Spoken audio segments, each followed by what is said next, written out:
Party's going to let this thing loose to the world. We'll have cameras watching us from above. Mr. Deary, there will be a camera above you there watching from above. Always great to have Tom Deary with us. Enjoying the event, year 5 of this kickoff party. A lot of folks to chat with you about. If you're in the room, PFC break. Helping us get the live stream out to the world. Chris Dilbeck will come up here and chat with us about those later on. Our host, 26 Acres. Certainly a great partner of ours. I think this group is a lot bigger and better than we have ever had. The hashtag for people tweeting, because we got Cole Perkins here. Cole Perkins, that kid that does so good tweeting from all the different races. It's at WF, hashtag WF World Finals AT 26 at 26 acres. So 30 seconds, World Finals at 26 acres. So we're just about 30 seconds away from getting started. We've got a great lineup for you. Thank you for coming out and being a part of our kickoff party here at 26 acres.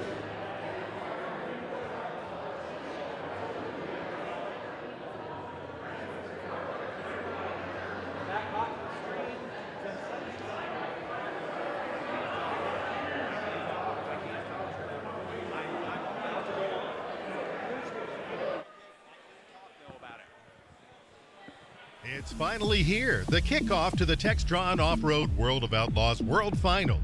After 9 months of dirt, grime, and busted knuckles, all dirt roads have led to the dirt track at Charlotte Motor Speedway. All 3 of dirt track racing's premier divisions are here: the World of Outlaws Craftsman Sprint Car, the World of Outlaws Craftsman Late Models, and the Super DirtCar Big Block Modifieds. They come from around the country, north, south, east, west, pursuing this pilgrimage of speed with the hopes of championships and glorious victories. This is it. This is their moment. This is the biggest race in all of dirt track racing. Let the celebration begin. Welcome to Charlotte. Welcome to the Textron Off-Road World Finals. This is a special edition of the Performance Racing Network's PRN at the Track. And you're watching it live on Pit Road TV from 26 Acres Brewery in Concord, North Carolina. And now, here's your host, Lenny Baticki. Welcome. You're looking live from all across the country and the globe on Pit Road TV. This is 26 Acres in Concord, North Carolina, Cabarrus County, where racing lives. This is the Textron Off-Road World of Outlaws World Finals Kickoff Party. And I'm Lenny Baticki from the Performance Racing Network, the host of PRN's At the Track, the grassroots show that covers all of the World of Outlaws, the Super DirtCar Series, and much more. Our pleasure to have you here this season, this evening, and we have great guests lined up for you. Champions, soon-to-be champions, and many interesting guests to get to. And we're going to go ahead and start things off in a big way. A friend of mine, a guy that we all look up to now at Charlotte Motor Speedway, but he's still a guy that gets there and works with the grounds crew, whether he's helping them make sure that banners are up and that things look right, helping fans go, or being in the boardroom, making sure that all of the activities as the Executive Vice President get taken care of, not only at Charlotte Motor Speedway, ZMAX Dragway, and of course, as we get ready to do any and everything at the dirt track at Charlotte Motor Speedway. Let me bring up our first guest, the Executive Vice President of the dirt track at Charlotte Motor Speedway and all the rest of the Speedway's facilities here in Charlotte, Greg Walter. Greg, come on up. Got a microphone right here for you. Beautiful evening. Welcome to the set, and a big party on hand here, and going to go for 3 more days? Yeah, 3 more days. It helps if you turn it on. Not the brightest bulb on the tree. We got 3 days of racing. I just got an email from a fan coming from overseas and just excited as they can be. And the more and more I learn about this event and the dirt racing culture, what a tremendous sense of community. And the show we got for this weekend is going to be exciting. Now, we've got more countries coming and different states, almost like as many countries and states as Denny Hamlin has had races in the last few years. Ouch. Did I say that out loud? Sorry, Denny. Ouch. We've got folks from 9 countries as far away as South Africa and Scotland. And I think last count when I left the office, we've got people from 48 states. We're still missing Nevada and Rhode Island. So if anybody's got fans or friends or family in Rhode Island or Nevada, give them a call. I'll give them free tickets. Now, we are still going to, you run a good, tight ship, and we all appreciate it. You're still going to let us have all that fireworks on Saturday. And I actually asked ops guys for extra gas bombs. That seems to be a crowd pleaser. So, yeah, we're going to heck of a fireworks show. You've approved all of that. And how are tickets selling? If somebody is watching now and going to jump in the buggy and head down here, can they still find some way to get in? Yeah, Lenny, we can still get them in. Ticket sales are strong. This crowd's going to be bigger than last year. I mean, the event continues to grow. But if fans want to come, they can go to the website, charlottemotorspeedway.com. There's a big banner up there to show you how to pick the tickets of your choice for all 3 days or any one of the days you want to be here. Matt Long and our Vice President of Sales and yourself, we're used to seeing the bad boy off-road name. Now it's Textron, but good folks supporting this event and good partners to work with. Same organization, and actually the fans could come out here and actually test drive a UTV or off-road vehicle on the track that they've created. So you can try one of those out before you go watch them race on the dirt. Well, we can't wait to have you watching out over this event and enjoying us. Bring it and sling it all throughout the weekend. This is one of the most exciting weekends of the year for us as a track. So thanks for all you do. Thanks for everybody being here. We're going to have a great weekend. Greg Walter, Executive Vice President of the Dirt Track at Charlotte Motor Speedway, as well as Charlotte Motor Speedway and ZMAX Trackway. I think we've got a question, though, from Twitter here, Greg. What's the hardest thing about communication on the track with the driver and the officials? That would more come from World of Outlaws, I think. Yeah, let's hold that for Jeff Hockman, who will be coming up from World of Outlaws. And we'll let you sell some tickets. What was that website? www.charlottemotorspeedway.com/tickets. Excellent. Greg Walter, our Executive Vice President. Next up, we believe Rick Eckert is here somewhere, so we're going to let you go and bring up Scrub, where, he's back there talking with Brian Dunlap about how he can drill things out and make things lighter and all. The 2011 World of Outlaws Craftsman Late Model Series champion, and, York, Pennsylvania on tour. I know Clanton's gone to every one of these. Do you have as well, right, the World Finals here? I sure have. I've been to every World of Outlaw race there. I'm not smart enough to turn it on. There you go. I've been to every World of Outlaw race that they've had. So as it's evolved, what do you remember back in those days that you wished was fixed and now kind of is?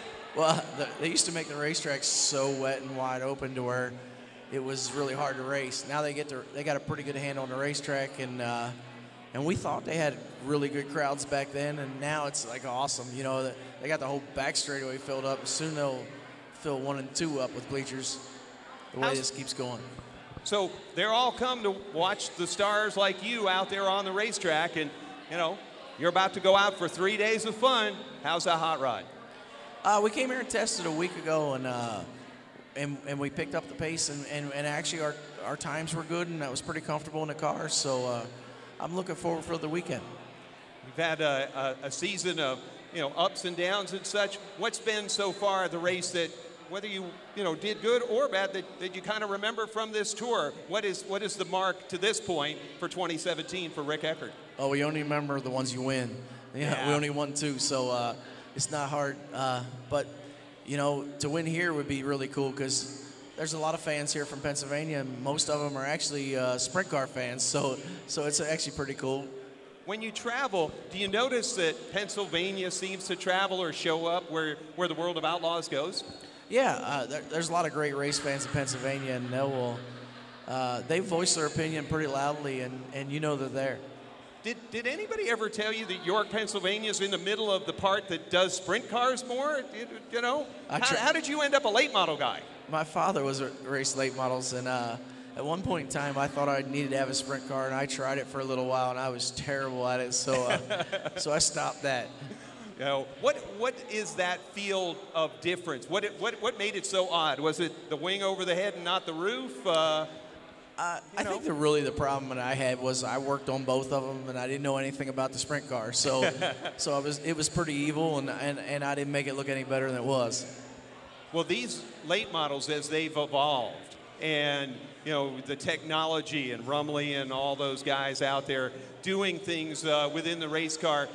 What does that feel like now for you, and how is it still enough of the seat of the pants that you get out there and know that you're a big part of it still?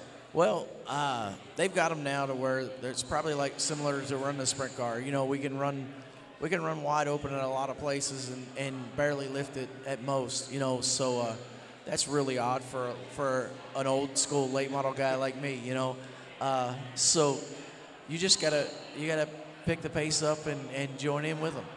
Well, Jeff Hockman's going to be coming up, the events director from World of Outlaws and World Racing Group and stuff. How do you want us to position the track over the weekend? You want it a little drier? You want some more moisture? You know, what can we tell him? How can we help you? You just tell him to have multi-lanes. You know, if there's 2 or 3 lanes, that's all we're looking for. If things play out and you might not, where besides a win is really this season going to be capped off good enough so you can get working on the winter and get ready for Florida?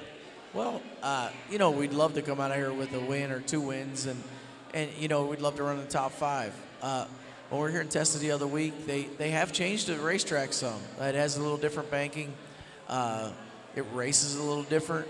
It was actually 1 and 2. I think you'll see a lot more racing around the top than you ever have. And 3 and 4, they helped the top there. So I think the race is going to be a little different.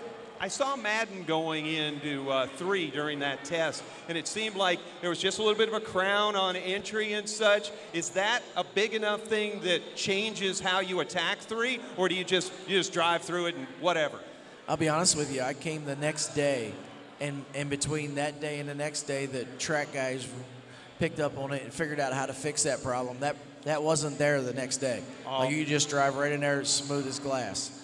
So you're all set. Everything's ready. Got good plans for this weekend and such. We're going to see everything pretty much the same as we get into the start of next year. Any plans to tell us early? I don't have any plans for next year, to be honest with you.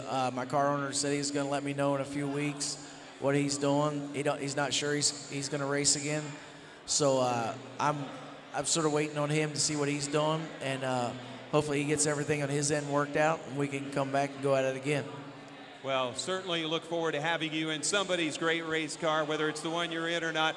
Always a fan favorite from York, Pennsylvania.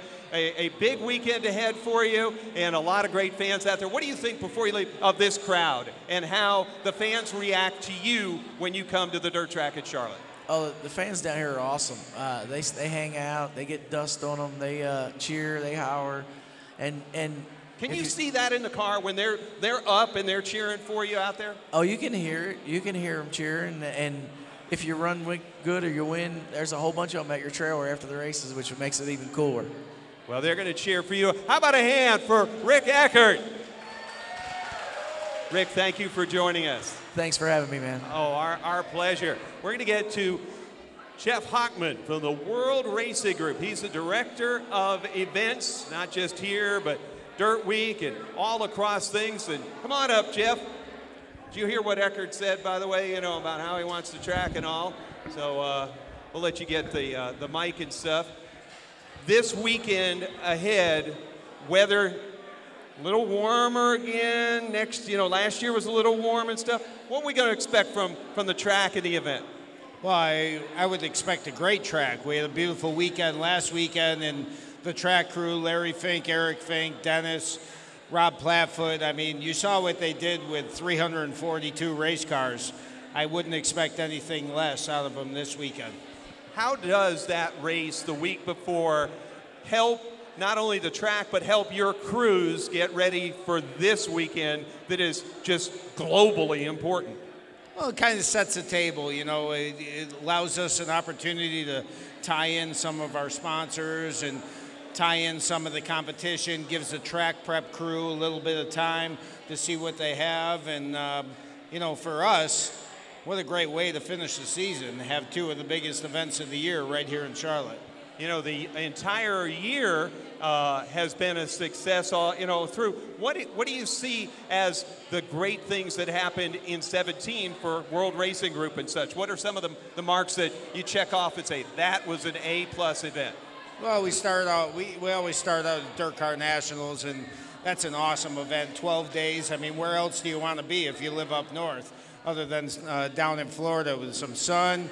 You know, see the three premier series in the country, the Super DirtCar Series, the Sprint Cars, World of Outlaw, Craftsman Sprint Cars, and late models.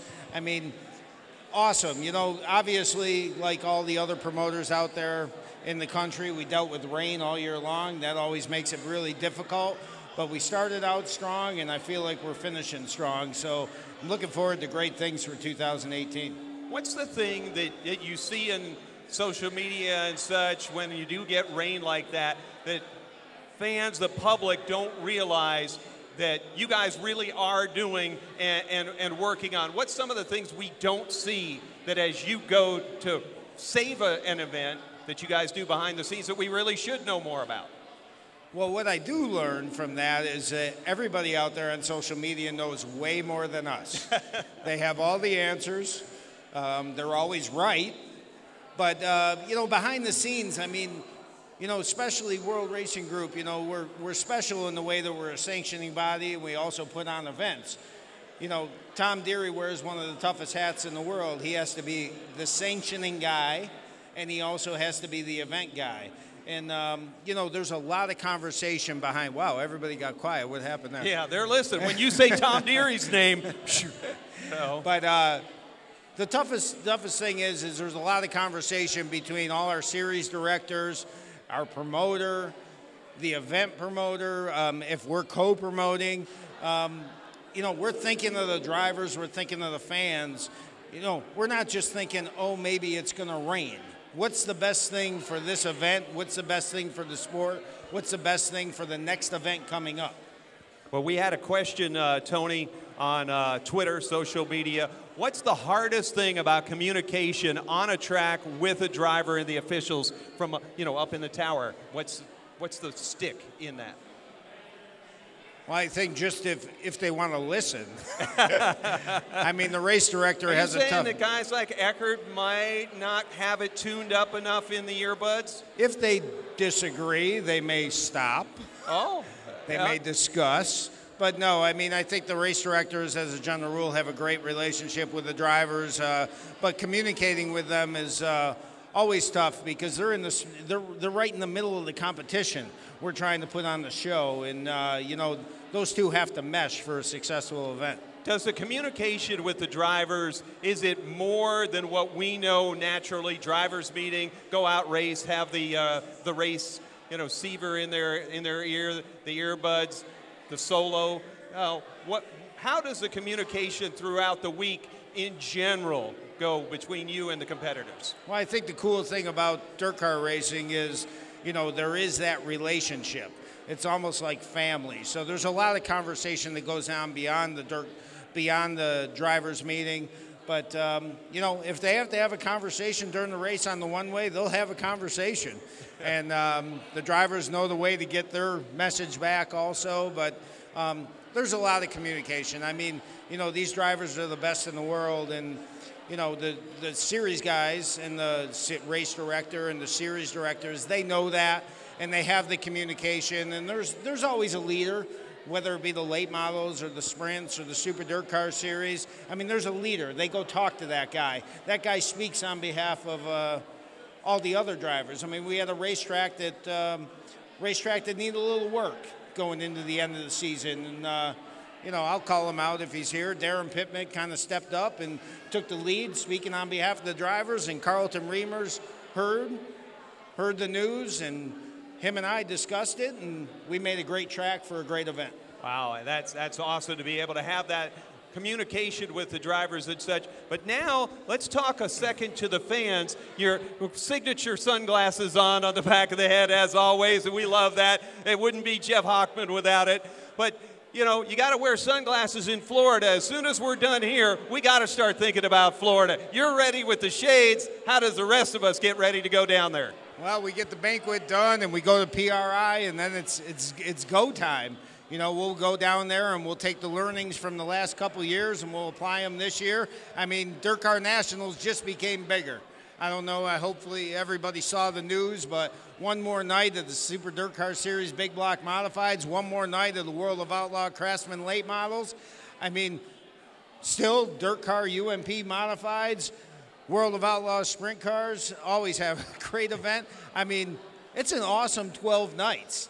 I mean, what a way. I mean, there's so many motorsports platforms out there that they either start their season out, and that's the biggest event of the year, or they end their season with the biggest event of the year. We're lucky. We start with the biggest, and we end with the biggest. It's pretty cool. So those 12 days in Florida now are locked. They're set. Fans can go. Where should they go to get, you know, that updated info? DirtCarNationals.com. All the info's there. Tickets are on sale. I mean, there's no reason to stay up and shovel the snow. I'm sure you got a neighbor who can take care of that. Well, get your sunglasses and get with this guy and all the rest of World Racing Group and make sure they're in Florida. Jeff Hockman, thank you for taking some time out of your schedule. I know there's a frosty barley pop waiting for you over there. You have earned it. Thank you. Thanks, Thank you. Jeff Hockman for the World Racing Group, the Director of Events. We've got Parker Price Miller coming up next, the law firm from Kokomo, Indiana, going to come up, the MOA Sprints champion. You know, we don't get to say that often enough down here in Charlotte about the MOA Sprints, but congratulations on that from last year. What's it like now being up full-time ride here after, you know, some dips and doodles through the season? But Parker Price Miller now has Parker Price Miller, World of Outlaws driver, Touring Series driver. How does that make you feel? You know, it's a great feeling, but, you know, I don't really consider myself an outlaw yet. I mean, yes, I've won an outlaw race, but, you know, outlaw drivers, they don't let invaders win, and, you know, we can't do that right now, but, you know, I'm going to keep working as hard as I can to be on their level, but, you know, I've always respected the Outlaws, but after being a part of their series and going up and down the road these past few weeks, you know, I respect them a lot more. It's very grueling, you know, it's very tough, but and that's why they're the best. That win at Hobstadt, Tri-State Speedway there, Southern Indiana, how has that changed how people interact with you? How has it made you change? What is the significance that, you know, we all dream of it. You have the reality now. Tell us what it's like. You know, it's great, but I'm pretty level-headed. I don't really say much. I don't brag. My dad usually does that for me. But, you know, it's really cool. You know, you have guys like Shane Stewart, Kyle Larson, or Rico Abreu come up and tell you good job, and, you know, like, that's a dream come true, which it is. It's, you know, it's a dream come true, but, you know, I don't really let it affect what I think or how I race. I just know I go out and do my job every night and just perform on my level and, you know, try and get another win the next night. You're certainly one of the younger racers out there. You're used to Instagram and all of those things. The lines of communication are very broad. You win the World of Outlaws race at Tri-State, and I would imagine that it blew up, as they say. Who was somebody that you didn't expect that, whether they called, texted, or whatever, that gave you some words that really have stuck?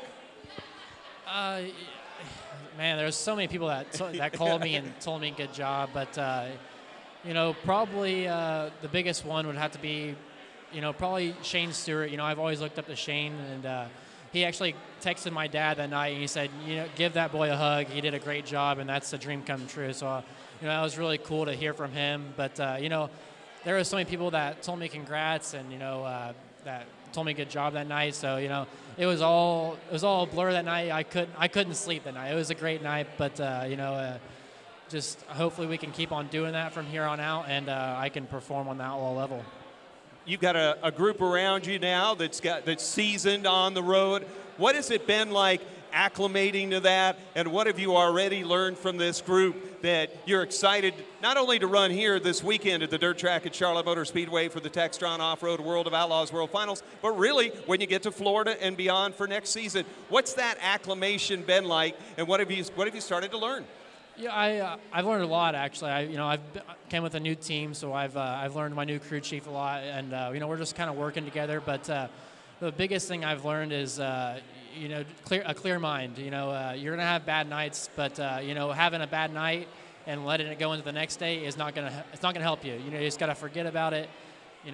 Clear mind is the biggest key to this outlaw deal. You race 90 times a year, so you're going to have more chances to have a better night. So I'm excited to start next year off fresh and run a whole season, and hopefully we have a good year and we can keep on doing this. You got to run here at Charlotte last year. Now with this new team and the car and such, what are you excited about being able to do to a higher level? Are you going to be able to? You got more steam up in that motor. You got more shock. What is going to be the difference maker that you're really looking forward to getting onto that racetrack with?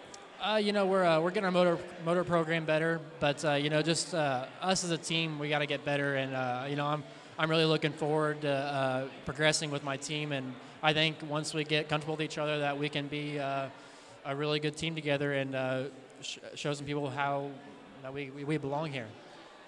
Fans coming in want to get an opportunity to get some Parker Price Miller gear. Are you going to have some souvenirs somewhere out on the Midway? Are you going to spend any time? Do you know any of that yet, that as folks are watching and then going to come here, do you have anything that you can surely tell us? I'm always open for autographs, taking pictures, or doing whatever. I'll talk to any fans. I usually talk to everyone, and I'm not afraid of anyone. So.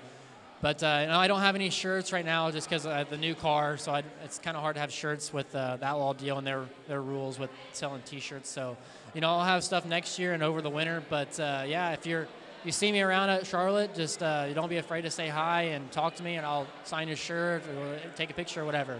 And you've got all the social media for the younger crowd, right? Yeah, Twitter, Facebook, Instagram, Parker Price Miller, Parker_PM9.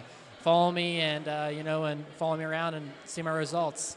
We want the law firm shirt. We ought to have that proud. It's coming. Someday. It's coming. I promise. It's coming. Well, we look forward to the next win, to the T-shirts, and to watching you make some really cool laps out here in a quick hot rod. Thank you. I'm looking forward to it. Parker Price Miller from Kokomo. Oh, wait, Parker. Twitter has called. What do we got here? If there was one movie made about Parker, what movie star would you play? Or who would play you? Oh, I don't know. I don't know. Well, I like funny movies, so I'll just say Will Ferrell. Will Ferrell, yeah. Okay. So there you go. There's your answer. Parker says Will Ferrell. You got another one, Tony? No. Tony is our director. He just likes holding up the Twitter sign. I think that's it. Well, thank you, Parker. We've got more guests, more things happening, a full house here at 26 acres, an hour plus left to go. You need to come on out and be a part of the Textron Off-Road World of Outlaws World Finals Kickoff Party. And,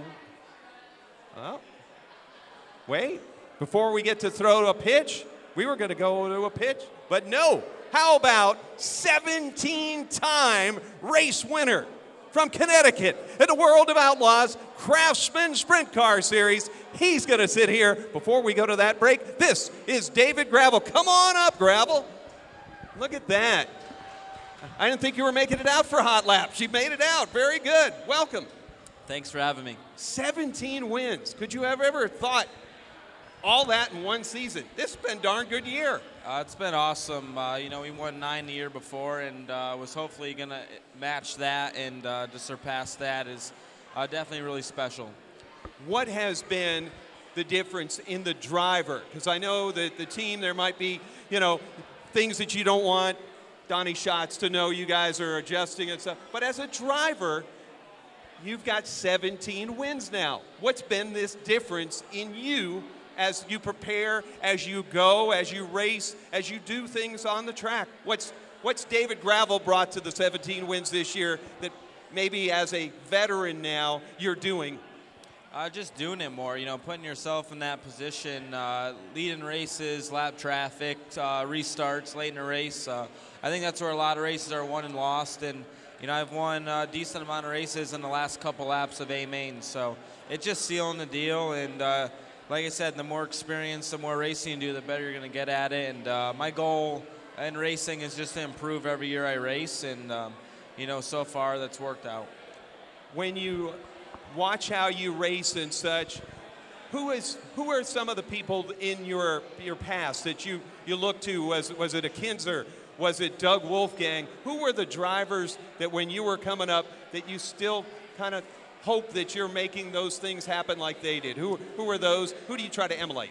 Well, I didn't really grow up around the sport of sprint car racing. I lived in Connecticut where there was only asphalt tracks and watched NASCAR and all that. So for me, I didn't have that deep history of sprint car racing, but when I started following it, I really liked Lance Deweese when he raced in Pennsylvania in the 25 car. And, man, it's tough to say. Following Doug Wolfgang's stats, I really admired him for how many races he won in a short period for sure. And, there's obviously always Steve Kinzer and Sammy Swindell looking at it and playing that sprint car game on PlayStation growing up. So for me, it's really tough to say because I didn't grow up around it. But Lance Deweese was like my first driver that I liked. I don't know what it was, but I just somehow got attached to cheering for him. And, you always liked watching the exciting guys, Jack Honshield and all that. But, you want to try to be the best and strive for the best. And, Steve Kinzer, Donnie Schatz, Sammy Swindell, those are the people you want to be like. Well, certainly the best of the best. You were a go-kart racer. A lot of people, tuning in and starting to get to know David Gravel. They know the 9 wins last year, like you said, the 17 this year. But you were a go-kart racer. If they're looking in, what made that the entry path? And what did you learn back then that maybe you still kind of think about now as you get ready?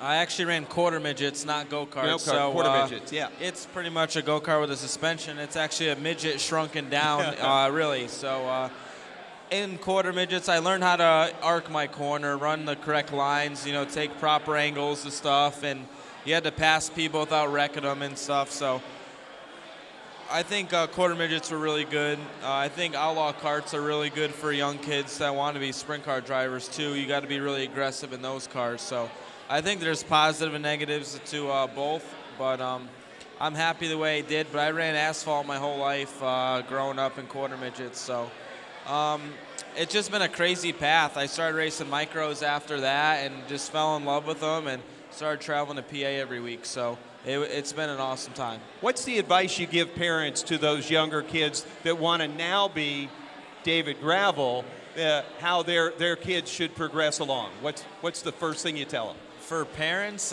you got to make sure they want to do it. Sometimes parents force their kids something that they want to do, so they got to truly love it. And, sometimes parents think every kid's going to be the next Jeff Gordon, like growing up in quarter midgets. And that's kind of the forcing the kid to do not what he wants to do. If he's really good at it and he wants to do it, just let him do what he wants to do. And, you might have to push him a little bit, but if you push too far, he's not going to want to do it. So I've been racing since I was 6, and, I used to get yelled at, and I would cry and if I did bad in a quarter midget race and stuff, but it makes you stronger, and I don't regret anything I did, and it just all worked out. But you got to love the sport if you want to get to this level. It's awesome to be a full-time World of Outlaw driver, but it is not easy, and it's not for everybody. So there's a lot of people that have come and gone in a year or two just because it's really hard. Well, you've really progressed along, obviously 17 wins, but how big would it be to cap the year winning this World Finals here in Charlotte? If you could have that 18th, maybe 19th as well, victory, what would that mean to you? Definitely awesome. Last year we led a lot of the race, and Donnie got by us in a late race restart and actually closed on him in lap traffic and just came up short. So to let one kind of slip away last year, had a really good car. Definitely would like to get a win. I've never won here at Charlotte, and definitely be a good way to end the season. We've won 19 races overall, so to get that number 20 overall would be very, very cool. Be awesome to see. Thank you for taking the time out. A surprise guest, but a really, really good one. David Gravel here on a mission to right they rewrite the record books and put 16 behind him and his name on a victory here in 2017. Thank you again, David. Fans, stay with us. We'll be back after these shots from last year's Super Dirt Car Big Block Modified race right here at the dirt track at Charlotte Motor Speedway. We'll be back to 26 Acres on PRN's At the Track. Ladies and gentlemen, night number 1 of the Bad Boy Off-Road World Finals for the Big Blocks is green.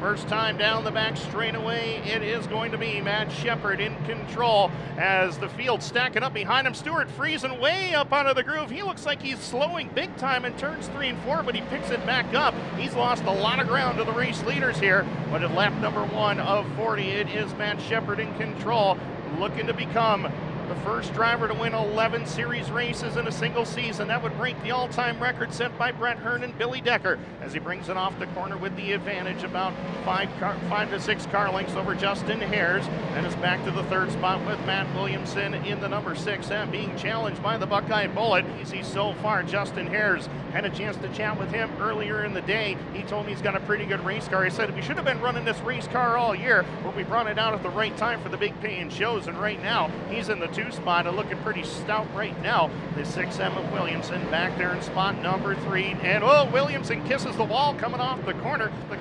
He's got about a straightaway to deal with as Justin Hares holds the 2 spot right now. Hares about 3.5 seconds back in the Phelps Cement Products Sweetener Plus car number 3 machine. Bringing it down off of corner number 2, it's Matt Williamson. He's still under attack from Dave Blaney, as Blaney working the HBR Racing Mohawk Northeast number 10B down to the bottom, and Blaney picking up the number 3 spot. So Blaney looks like he's found something here in the early going, working that bottom lane. Williamson trying to make the outside work. Talked to Matt Williamson during the redraw. He said they have unloaded fast, and he says that's a good thing, especially here at night number 1 of the World Finals. He by Raby, and he does just that. So he clears Chris Raby. Now going after Max McLaughlin, who runs in the 19th spot. They're trying to put him a lap down to the race leaders as they work it up off the corner. 9 to 8 to go, this time by Super Matt Shepard, looking to finally break through and get into victory lane for the first time in the Bad Boy Off-Road World Finals. Caution flag on the racetrack. VP Racing Fuels making PowerPoint. Shepard's on the gas. Green is in the air, and we're underway. Everybody fighting for room on the bottom lane. Shepard sees it first. Billy Decker shoots to the outside lane. He goes around Ward for 3rd and going after Justin Hares for the 2 spot as they head into turns 3 and 4. White flag in the air for Matt Shepard. Looking to erase those 4 runner-up finishes he's had here at the Bad Boy Off-Road World Finals.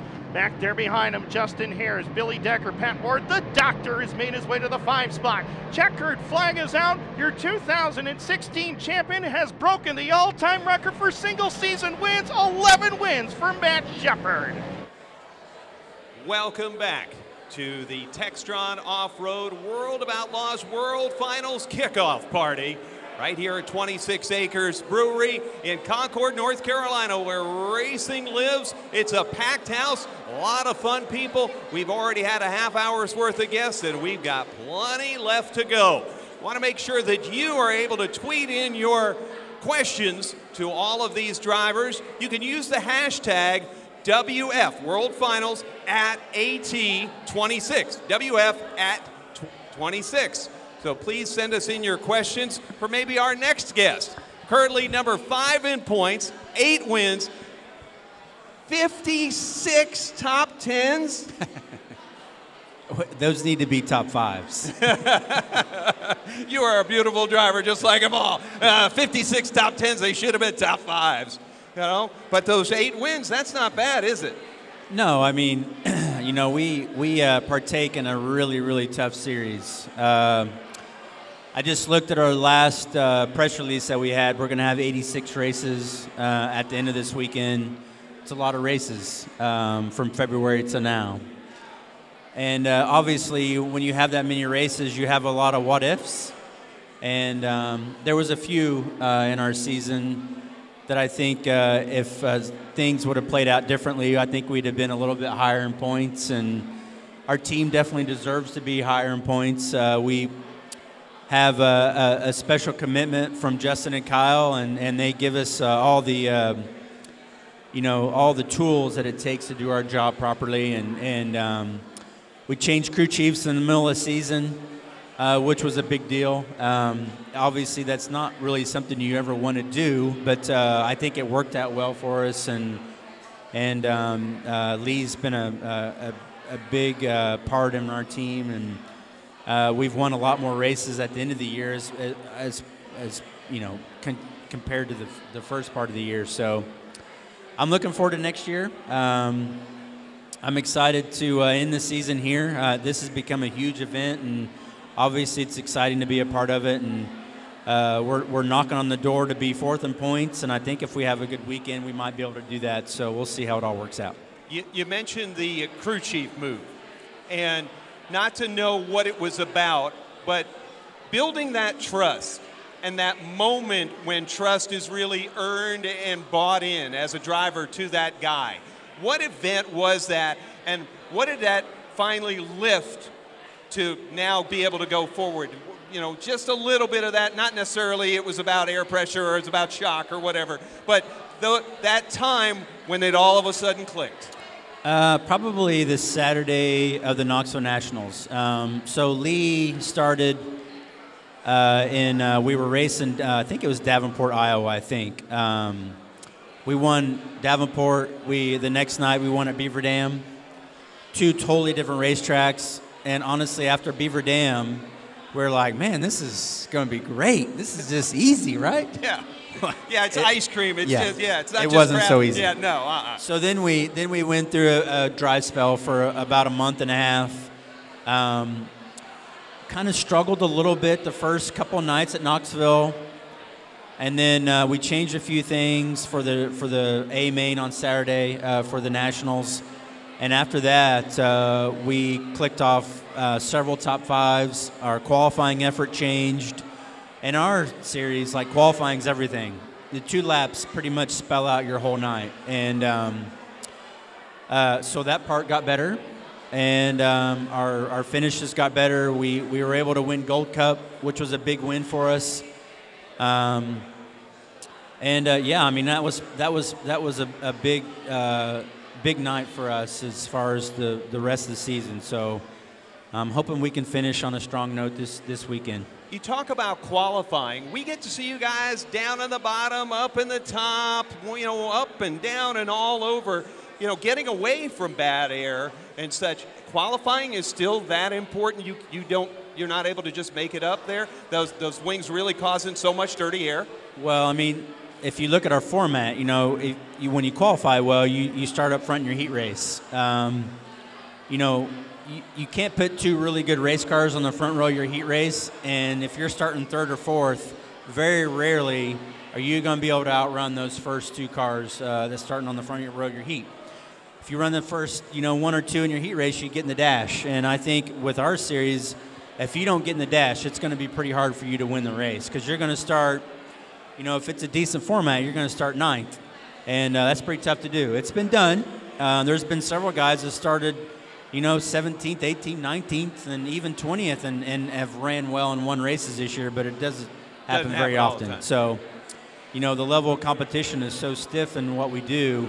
Those 2 laps are very, very important, and I felt like our team has gotten a lot better at doing that, and our finishes have shown that. As a driver, a lot of drivers have rituals, and qualifying being so important. What do you do to get set mentally and ready, focused for that? Are you listening to some kind of special music? Are you doing yoga in the transporter where we can't see? What is your methodology to get Shane Stewart ready to strap into that Larson Marks car and get everything he can in qualifying? Just picturing the track. It's all, a lot of qualifying is mental. Obviously, your motors have to run well, your cars have to be set up well, but as a driver, there's nothing to focus on in front of you. Like, there's not a dog, or there's not something that you can chase. So for me personally, it's just closing my eyes, trying to picture the racetrack, trying to picture the line, I think most of the time, before you even hit the racetrack, you know what line is going to be the fastest. But sometimes that changes, you know, 1 or 2 cars before you go out, and as a driver, you got to make that change in your head mentally. So a lot of it's just picturing the racetrack and trying to run the best 2 laps you can. Your owners, one of them running up until a week or so ago really for a championship. He's had a phenomenal year. Has that communication and the things he's learned in that battle translated back yet? Have you had conversations with him about what he's going through and been able to learn some of those? Is there any of that kind of thing happening? Absolutely. You know, we've actually, this summer, I've had some really good races with Kyle in the sprint cars. And, you know, I think what Kyle's learned in the NASCAR ranks, you know, he made a comment to me one night. He's like, you know, my brain now works off of 400 or 500 laps, which is a lot longer than 30 laps. And that just clicked in my head. I'm like, man, you know, this guy not only has a lot of talent, everybody knows that, but he's coming back into a sprint car, and our races last 10 minutes, you know, sometimes 20 minutes at the most, 30 minutes. So his level of concentration is just at such a high level now that when he comes to a sprint car, he just brings that extra mentality to it, and it makes you step up. You know, I think racing with Donnie and David and Brad and Darren and Jason Johnson, there's several of them. You know, when you race with these guys day in and day out, they make you faster without you even realizing it.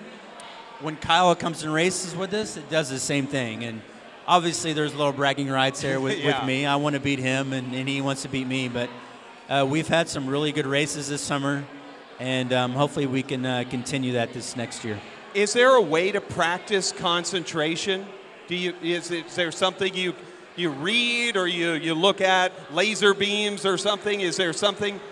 No, I mean, I think there's workout methods that you can do. You know, Pit Fit there in Indy is big on hand-eye coordination. Which is, you know, something that I think as you get older, like I am, is something that you have to constantly work on. And, you know, a young guy like Kyle or David, you know, that it comes second nature to them. They don't think about it. But as you get older, you start to think about it.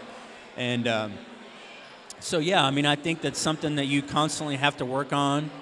You know, the days of not being in good shape are over. You have to be in good shape to run a sprint car or to run any type of race car at that. So, you know, it's something that we really try to concentrate on in the winter months, and I think it plays a big part in what we do. Your other owner, I know he races, you know, now and then in a road course, NASCAR and stuff, but also climbing those vertical walls and such. Does he ever say, hey, you know, why don't you come with me? No, I'm good. I can just watch the videos. But, you know, I think that shows the tenacity and the willpower that Justin has. You know, when he puts a commitment and focus on something, he's not going to quit until he can climb the biggest mountain that is on the planet. And I think Justin is still planning on climbing Everest at some point. I know there's like a protocol that you have to go through to get to that level.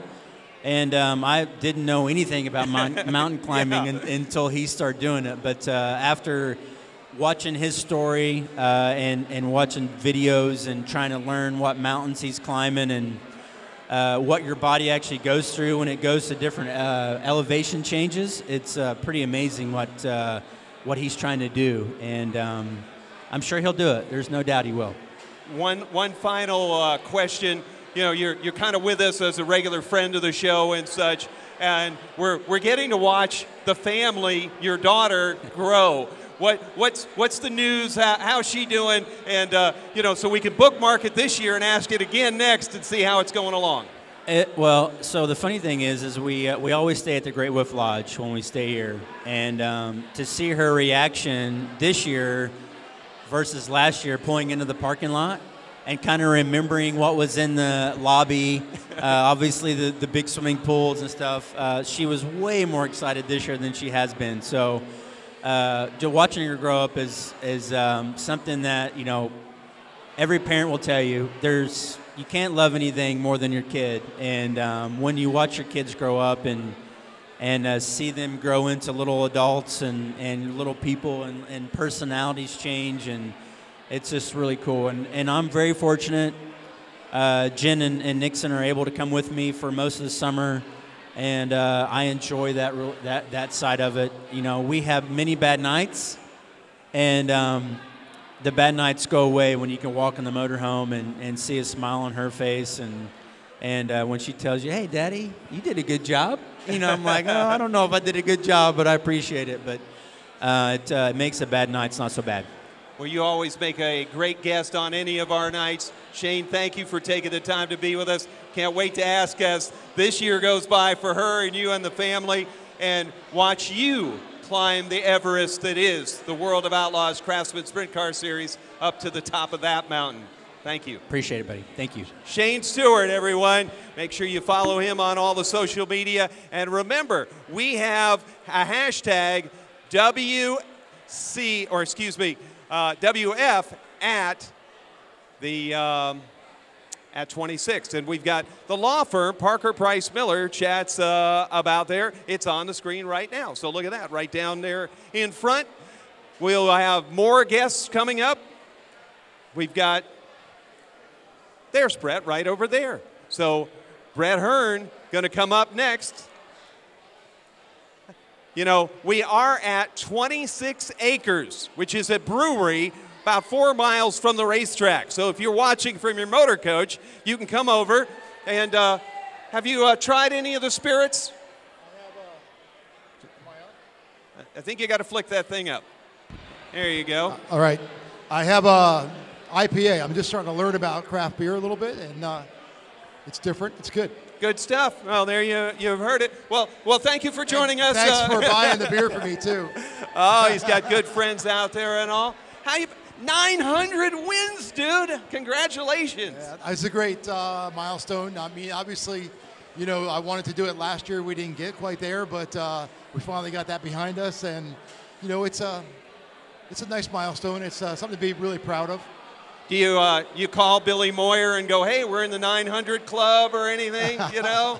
Well, you know, there's been a lot of debate about who else is in the 900 club. Yeah. No one in modifieds, but you know, perhaps there's guys in late models and sprint cars, and there's a lot of debate about some of the old timers too.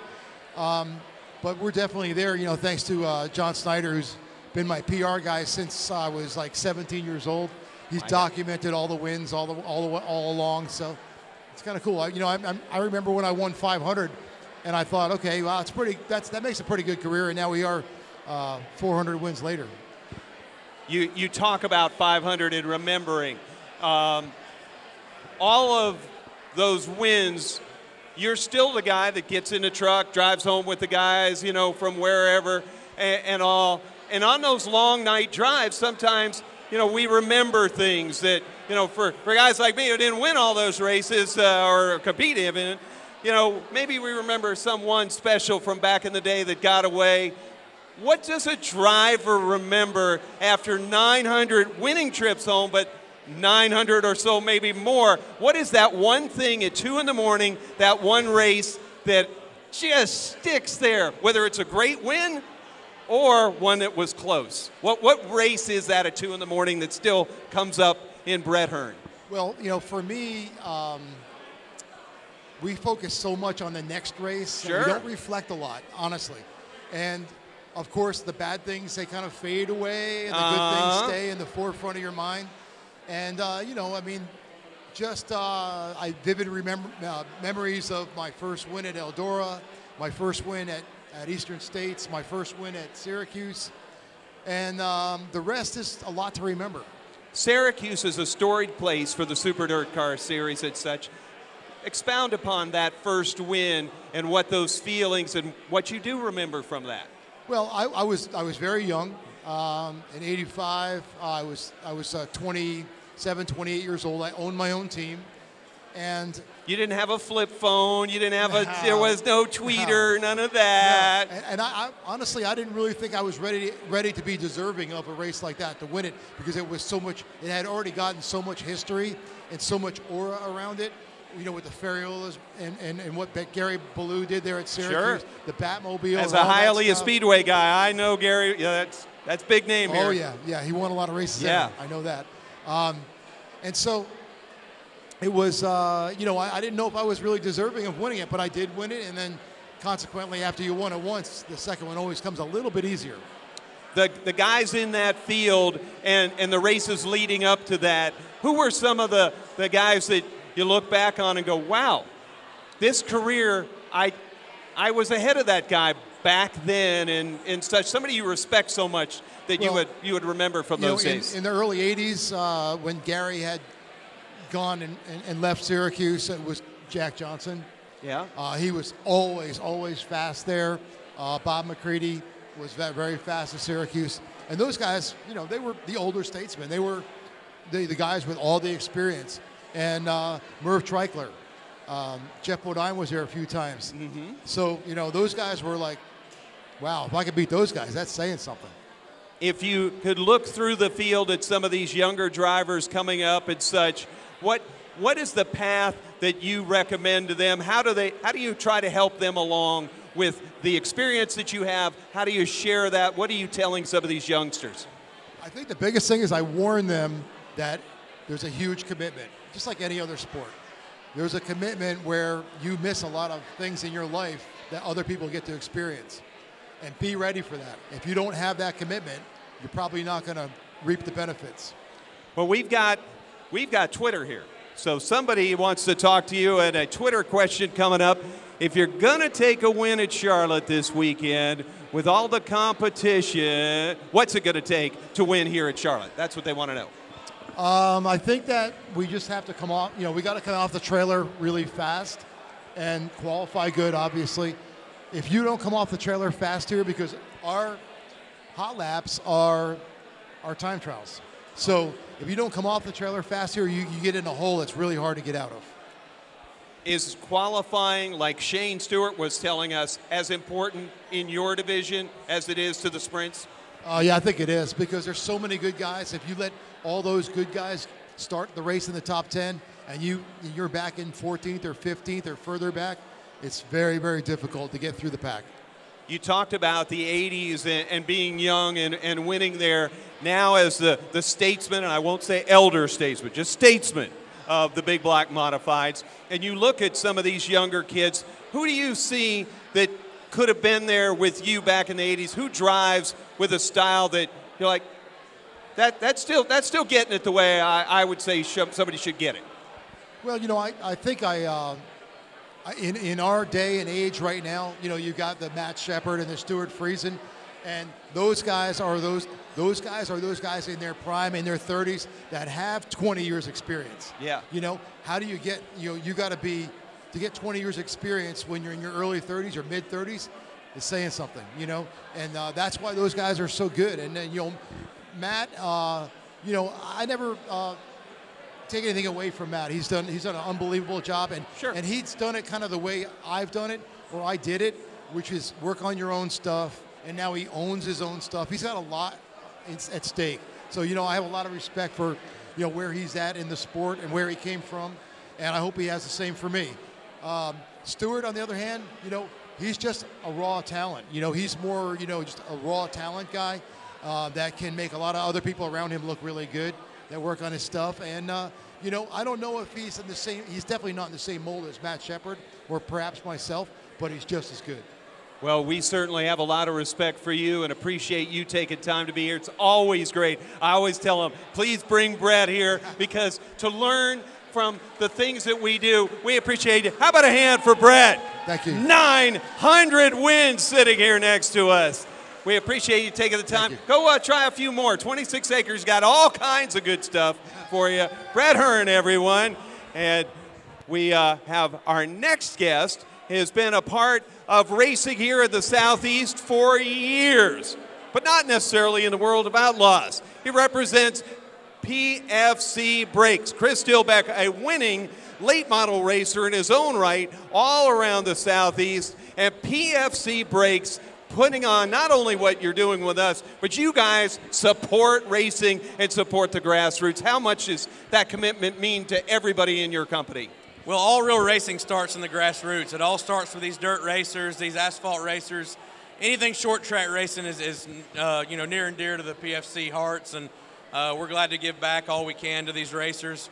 I tell everybody all the time, there's no other racing series larger than the dirt racing series. So we're glad to be here, glad to give back a little bit, and glad to have our parts on a lot of these guys' race cars. PFC Brakes always has one of the great booths up at the PRI show and such, and I know you got to be getting ready. The decorations got to get up to Indy in a little while. What are you going to recommend to the World of Outlaws of the Super Dirt Car Series as we get ready? What should they be looking for, and what should they maybe even be bolting on for this weekend at the World Finals? Well, we have some of our customers already ready to go, and you know, we ended up second in one of the largest, you know, super dirt late model racing series this year with Tim McCready. We've got that ZR24, ZR94 package. Our dirt sales rep just walked in over here, Randy Keene. He's done a really badass job this year getting these guys converted over. So anybody that wants to pick up a couple of tents, just go talk to Randy over here and he can set you up. You know, if somebody's watching at home or even here in our audience that does have a question, want to know something maybe more that, you know, they just can't learn on the website, how do they interact with you guys? Well, we've really changed the game in the dirt market as far as braking goes. You know, a lot of these guys, you know, when we first introduced our calipers into the dirt market, they don't realize how much of a role braking plays in the success of their racing. You know, there are a lot of our competitors that have calipers. They don't focus a lot on the performance of the calipers or even the pads for that matter. And, you know, we try to let the tire do the work. And, you know, when you work with our, you know, we try to treat our customers more as clients rather than customers. So when you purchase a PFC package, you get that, you know, that service along with it. So we can just check on not only social media, but on the website or give somebody a call, right? Absolutely. We've got our website, pfcbrakes.com. We've got Twitter at PFC Brakes. We have our Facebook page that you can log on to. And then, you know, we have plenty of information all along the way on all those social media sites. Well, Chris, on behalf of all of us at the Performance Racing Network, the World Racing Group, thank you for helping us get on pitroadtv.com. And, you know, we got a thirsty crowd out there. Is it beer break time? It is. It's a PFC beer break. I've got some drink tickets in my pocket. Randy's going to have some tickets to give out, so we want to buy a round for everybody in the house here tonight and get this pep rally kicked off right for this weekend. PFC Brakes, Chris Dilbeck, beer break time for you. And while we get a little bit of the great stuff from here at 26 Acres, we're going to let the video fly from last year's World of Outlaws Craftsman Late Model Series right here at the dirt track. We'll be back with more of PRN's At the Track from Cabarrus County. We are about to go green flag racing. Richards and Madden lead him into turns 1 and 2 for the first time. Madden on the high side. Madden will work in the top shelf on Josh Richards. They go into turns 1 and 2. Madden with a slight advantage going into 3 and 4. On turn number 4, leader lap 1, Chris Madden. Madden, your race leader. Richards right there. Oh, he about got to the side on Chris Madden. Richards wisely backs off. Darrell Lanigan in third. Turns 3 and 4. Green flags out. We're back underway. Night number 2, the Bad Boy Off-Road World Finals for the World of Outlaws Craftsman Late Model Series. And Darrell Lanigan around the outside of Josh Richards. He'll take over second. Shane Clinton's going to try to go by as well. Tim McCready falls way back to 6th as Dennis Erb Jr. gets by him as well. Put Erb Jr. in the 5th spot. Darrell Lanigan to 2nd. Josh Richards to 3rd. Here comes Shane Clinton on the high side of Richards. A slew of former champions. 2nd, 3rd, 4th, and 5th. 3-time champion Darrell Lanigan 2nd with the 87 of Ross Bales.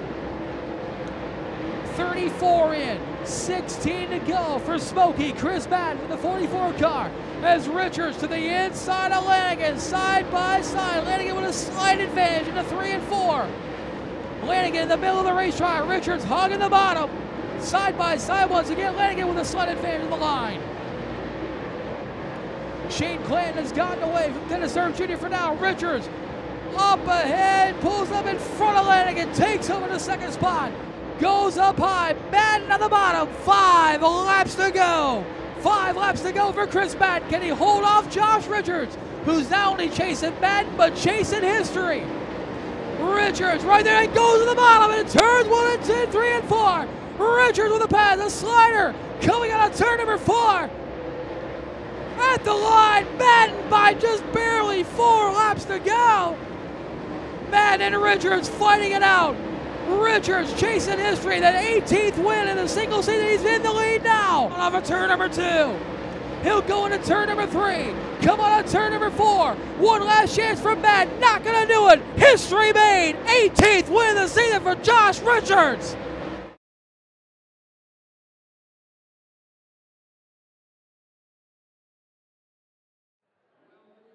PRNs at the track. There, we are at the kickoff party of the Textron Off-Road World of Outlaws World Finals. We're at 26 Acres Brewery in Cabarrus County, North Carolina, Concord, North Carolina, right down the street from the racetrack. And folks, wherever you're at, we've got a true treat for you. When you're talking about dirt late model chassis, we have Mark Richards from Rocket Chassis here with us. Mark, just the year has been phenomenal. The teams have been fantastic that have, you know, put and bolted together and went out and raced, but a lot of it has to start on those tubing racks, on those jigs, and all that you have up there at Shinston. Looking into the year we've had as a series and the year forward, where do you see dirt late model racing at this point in all the vision that you've had? Well, first of all, we have a really great crew back home, you know, at the shop where it all starts. You know, I've got a boy on the jig that has been there since day one, since the first rocket car. And in December, we will hit 5,000 cars since we started. And we're doing about 240 to 250 a year right now. So right now we're on track to do 5,000 by December.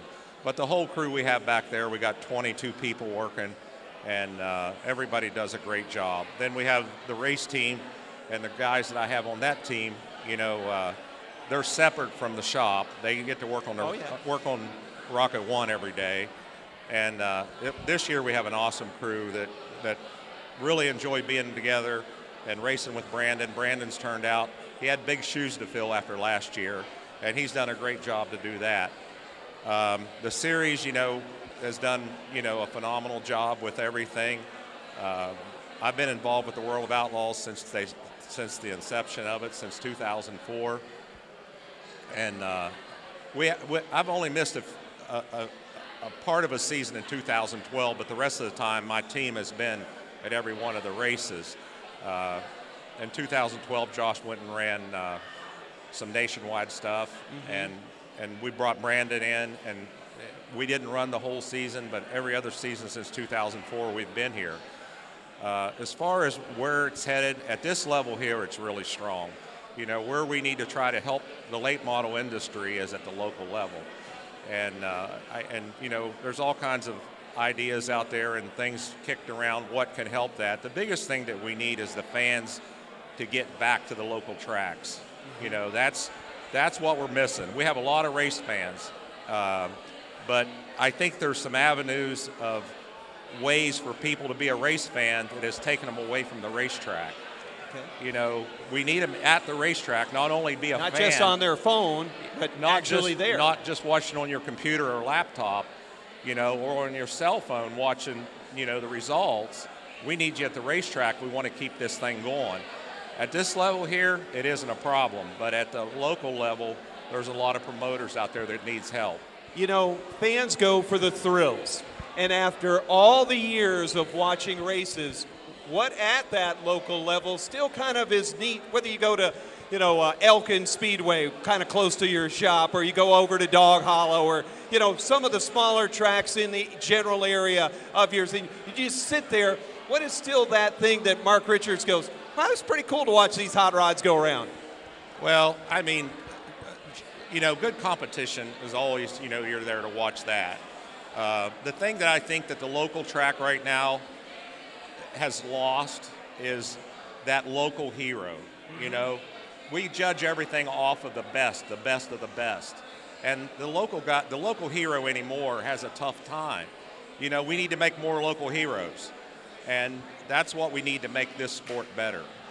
The groups that you have from the grassroots on up, maybe a Logan Robertson, the kid that runs the Rush series, and some of the others, when they are sending input back up, what's the process that you continually learn within the business to make your product better from the guys that are, you know, not Jonathan Davenport, not Josh Richards, not, you know, Brandon, that you still take input all the way up to the top? What do you gain from that? Well, I think, you know, my experience, I came from that, so I can kind of see it where those guys are coming from. And, you know, not everybody drives the same. Not everybody has the same engine combination.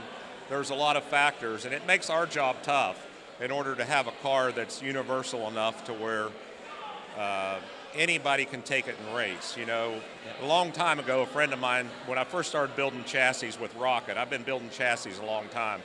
I started in 1974 building chassis with my brother, and along the way I was with Ed Howe, and I was with Ed Howe for about 5 years, and Rodney Combs and I was in business with a company called WRC.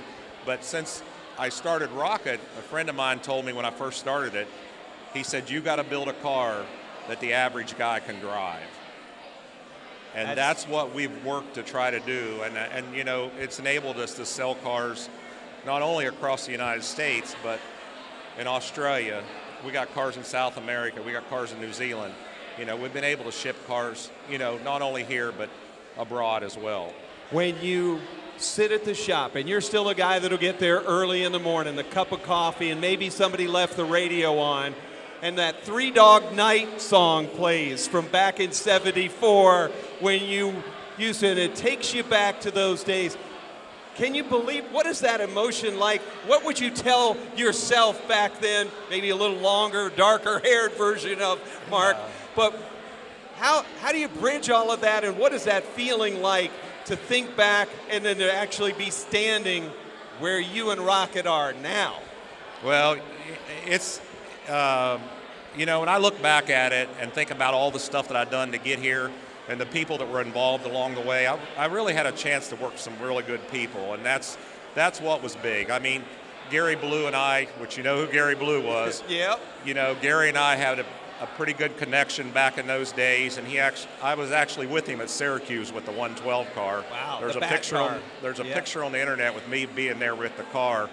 You know, I look back at that picture this year, and I think, you know, all the stuff that was done, Gary had a big influence on my decision to go in business without Rodney, because Rodney Combs and I were in business together, and he said, you need to get out of here, you can go do this on your own. And Gary had a big influence. But guys like Ed Howe, those guys, I learned a lot from those guys back in the day, and probably Ed had the most impact on me as anybody, and his work ethic was where, you know, I really learned from him a lot, how to do the work ethic part of it. I stopped and seen him last year. It was the first time I'd seen him in 25 years. And it brought back a lot of memories, Lenny, I tell you. Well, you are creating memories because these drivers are able to win and get that emotional first victory, that big victory they've dreamed about. And you've got a new driver in your house car. He's over there. He's going to be our next guest. How would you introduce the wheelman that is leading the points in the world of Outlaws, Craftsman Sprint Cars, your Rocket House driver? We'll let you do the intros for your guy. Well, we got this young guy from Illinois that, you know, I seen him. It must be Ray's time because he's downplaying you right now. Yeah, I seen him drive the first time when he was 13 years old, and his dad raced, Steve Shepard, and I didn't even know Steve had a son. That's how much attention I was paying. And anyhow, one night was in Lincoln, Illinois, and I asked somebody, I said, why is there 2 5 cars here? And they said, well, Brandon's driving one. I said, who's Brandon? They said, that's the son. I said, he's better than the dad. So that was at 13 years old. So we got an eye on him back then, and he drove for us in 12, came back in 13, drove one race, won the World Dirt Track Championship. And 14, we started off to race together, and he had a new baby, and that didn't work out, so we needed somebody to fill the shoes for Josh, and we had a good relationship with him, and he's done a great job. Well, Mark, an honor to have you. Thank you for spending a couple of moments with us. Let's get him up here and chat with him. Thank you, Mark Richards from Rocket Chassis. And now his driver from New Berlin, Illinois, the current points leader in the World of Outlaws Craftsman Late Model Series. He's been watching you a long time. Did you know that story? Have you ever heard him tell that story? I think you got to flick that up. There you go. Yeah, I've heard him tell that story a few times over the years. You know, he told my dad that story. Actually, did Dad agree, or does Dad say, well, he was pretty good in his day? No, my dad agrees, but you know, my dad was definitely pretty good in his day, and it was just you know, circumstances that didn't let him go out on the road and learn and do the same things that I was able to do. You know, my dad and my grandpa got a business, and you know, it's especially right now, it's really busy, and they don't have time to. I'm surprised I got them out of the house to come this weekend to celebrate this weekend with me. So, you talk about circumstances, and the phone rings or something earlier in the year. The circumstances come together. Is it all still a blur? What's this year been like for you to have all of this come together so perfectly? I was really surprised at the beginning of it. You know, I didn't expect it at all. You know, I had a really good deal last year with Best Performance Motorsports, where Josh is now, and you know, I just made you know, I had some personal things come up, and just made the decision that I was going to go back home and drive my family-owned car. And we had a lot of successful seasons before last year, you know, and we had a really good season last year too with Best Performance. But you know, my grandpa and dad they love racing, and they like to be involved with it as much as possible. And you know, as soon as I went back home, it wasn't, you know, a month later I was working at my dad and grandpa's scrapyard, and I get the phone call from Mark, you know, and when Mark calls, I, you know, pick up the phone instantly all the time. So and he, you know, asked me what I thought about it and told me the situation, and you know, I told him what I always tell him every time he calls. You know, my bags are always packed when it comes to him. You know, I can't pass the deal up like that, and it's you know, since the beginning of 2012 when he called me to come drive for him the first time, it's just been